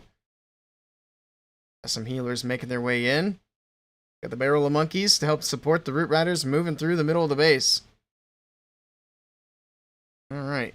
That funnel got started kind of late on the bottom side. All the Root Riders are staying away from the Town Hall. Okay, it got established just in time. Otherwise, those Root Riders were about to just follow the king and queen. But they do get pushed back. They move into the Town Hall compartment. But look at all the damage from the Town Hall. These Root Riders are taking an absolute beating. Pops the Warden's ability finally here. It's going to help get whatever's left healed back up. Keep it protected. Moving into the Fire Spitters here. Got a Rage spell leading through that left Fire Spitter. The one on the right goes down as well. Perfect. Alright, barrels are still coming through. Got a Furnace on defense. Overgrowth on the back end of the base. We got a poison spell that actually missed the Furnace there. So we're going to have the Fire Mites hopping through, trying to help out on defense here. But the Root Riders are... They're gone, right? I don't see any Root Riders left.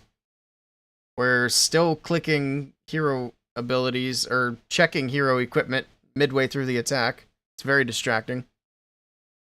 King on the left side, making his way up towards 6 o'clock. Queen working through the Wizard Tower, going to be able to work through the X-Bow. But, I mean, his army is gone at this point. He's got the King ability and the Queen ability. Is that enough to get through a Prince, a Monolith, a Scattershot, X-Bow, Ricochet Cannon on the backside?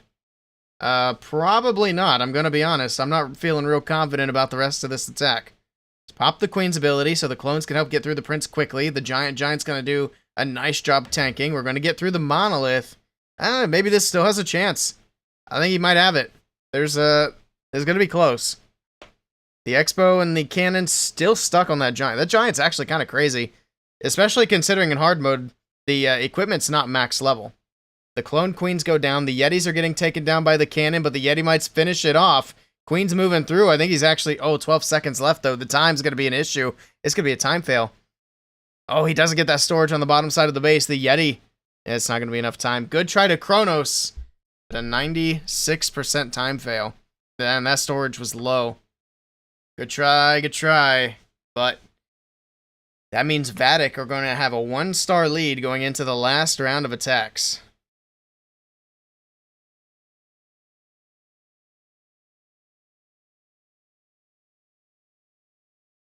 Also, if you guys want to watch with the stream audio, or just to get your rewards, you can get rewards on the official Clash website. You can even pull it up in another tab if you want to. Make your predictions, and then... I don't know what rewards are there, I just know that there's some stuff that you can get. That's all I know. They have, like, predictions and trivia and all that stuff over there. You're not doing that? No worries. To each their own. They just asked that we mentioned it, so I'm going to try to remember to mention it from time to time. So that people know that it's there as an option.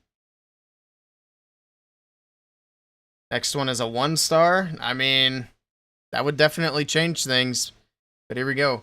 This is going to be the last attack for Vatic. If they triple, they win. If they get a high 2-star, they probably win as well. But we'll see what happens. Got an invis here. As the RC makes her way in. Pops her ability. The Haste Vial going crazy. Getting through the enemy Royal Champion. Next invis. Get through the Fire Spitter. This is Hades? Yes, this is Hades. He goes by Amran now. But his name has always been Hades in Clash. Get the Skelly Spell on the left side. Nice value for the Royal Champion on that right side of the base. The Root Riders from the top side, healers, and here we go. Got the Queen with the Angry Jelly on that left side, so she can go straight in for these defenses. That Golem there tanking the Expo as well is helping out quite a bit. It's going to tank the Ricochet Cannon. And then once that Golem busts open, it tanks both shots from the Ricochet Cannon. Although that cannon does get through it pretty quickly. Got a Furnace on defense yet again with a couple of Ice Golems. I think the Poison hit it this time. I'm still not a fan of using Ice Golems with the Furnace. We've seen plenty of examples in these matches as well as to why that's not an ideal combination. But we got the Overgrowth on the right side. Town Hall's dropped. Everything pushing through the core of the base. It's got the 2-stars secured, but let's see how far he can go. Still has Root Riders alive. Still has lots of troops out of the barrels. Queen's still making her way through with her ability intact. He's got a freeze and an invis to work with. The Overgrowth will be wearing off here before too long. There's a freeze on the backside. Covers up the Inferno Tower and the Expo. I don't know. I think he should have held the freeze for the Scatter Shot and the Multi-Archer Tower. Probably would have been better value here. He still has the Queen's ability, and that Giant's going to do a lot of tanking. That Poison got pulled on that top side. I'm not even sure what pulled that Poison. That's going to help out quite a bit.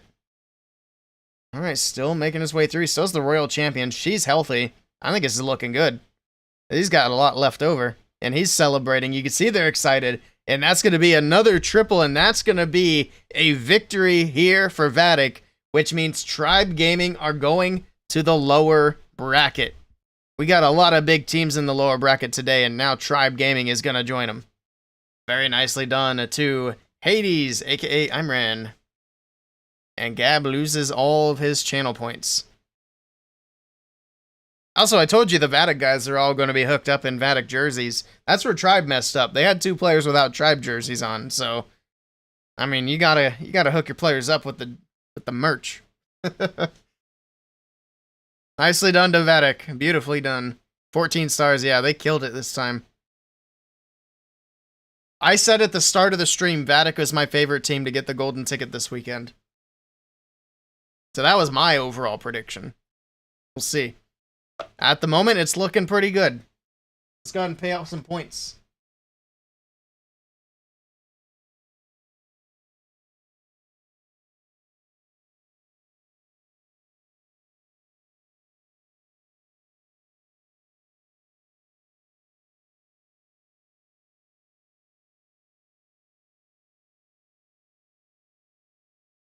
Who's the next match? Let's see. Also on the website it says Tribe Gaming has 107 stars and 57%. Can I pick that dog? That's kind of crazy. No. Can I pick that dog? No, I don't know how they're losing with 107 stars. Officer Fussy Boots with all the points. I don't have a dog cam. Do you want to still do the dog snack now or later? The cam is officially out of commission today. We'll see if Tribe can get 13 points. What are you? An idiot sandwich.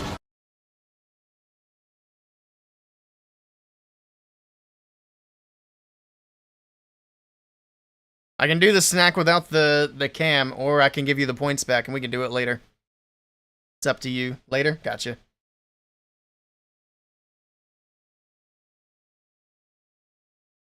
I was looking for what the next match is supposed to be. It's going to be Navi versus Only Exceed for the next match. But I think I might head out there. So I got some errands I got to go run today. Like I said, I didn't know going into this what the schedule was going to be. So I made some plans for like 4 hours later. Turns out it's going to be like an 8-hour stream. So, but today's not the most important day anyway. Tomorrow we're going to have to hang around and watch the whole thing. Because tomorrow a golden ticket is going to be given out. What happened to the camera? It's just disassembled at the moment. I needed to use my tripod for something, so it's not even in here. I think I took it out. So I'll have to get it put back together. But yeah, I think we're going to call it there for today's stream from me. I'll raid you guys over to the official Clash channel. Bet 5K and got 67K. I'll be back tomorrow. So tomorrow we're going to start stream at the same time. And we're going to watch day 2 of the golden ticket giveaway. But I'll raid you guys over to the official Clash channel for today. I appreciate y'all hanging out and watching it with me. And then, like I said, we'll be back. I'll check in and see who's going home later. We'll see what's going on. But let me get the raid set up.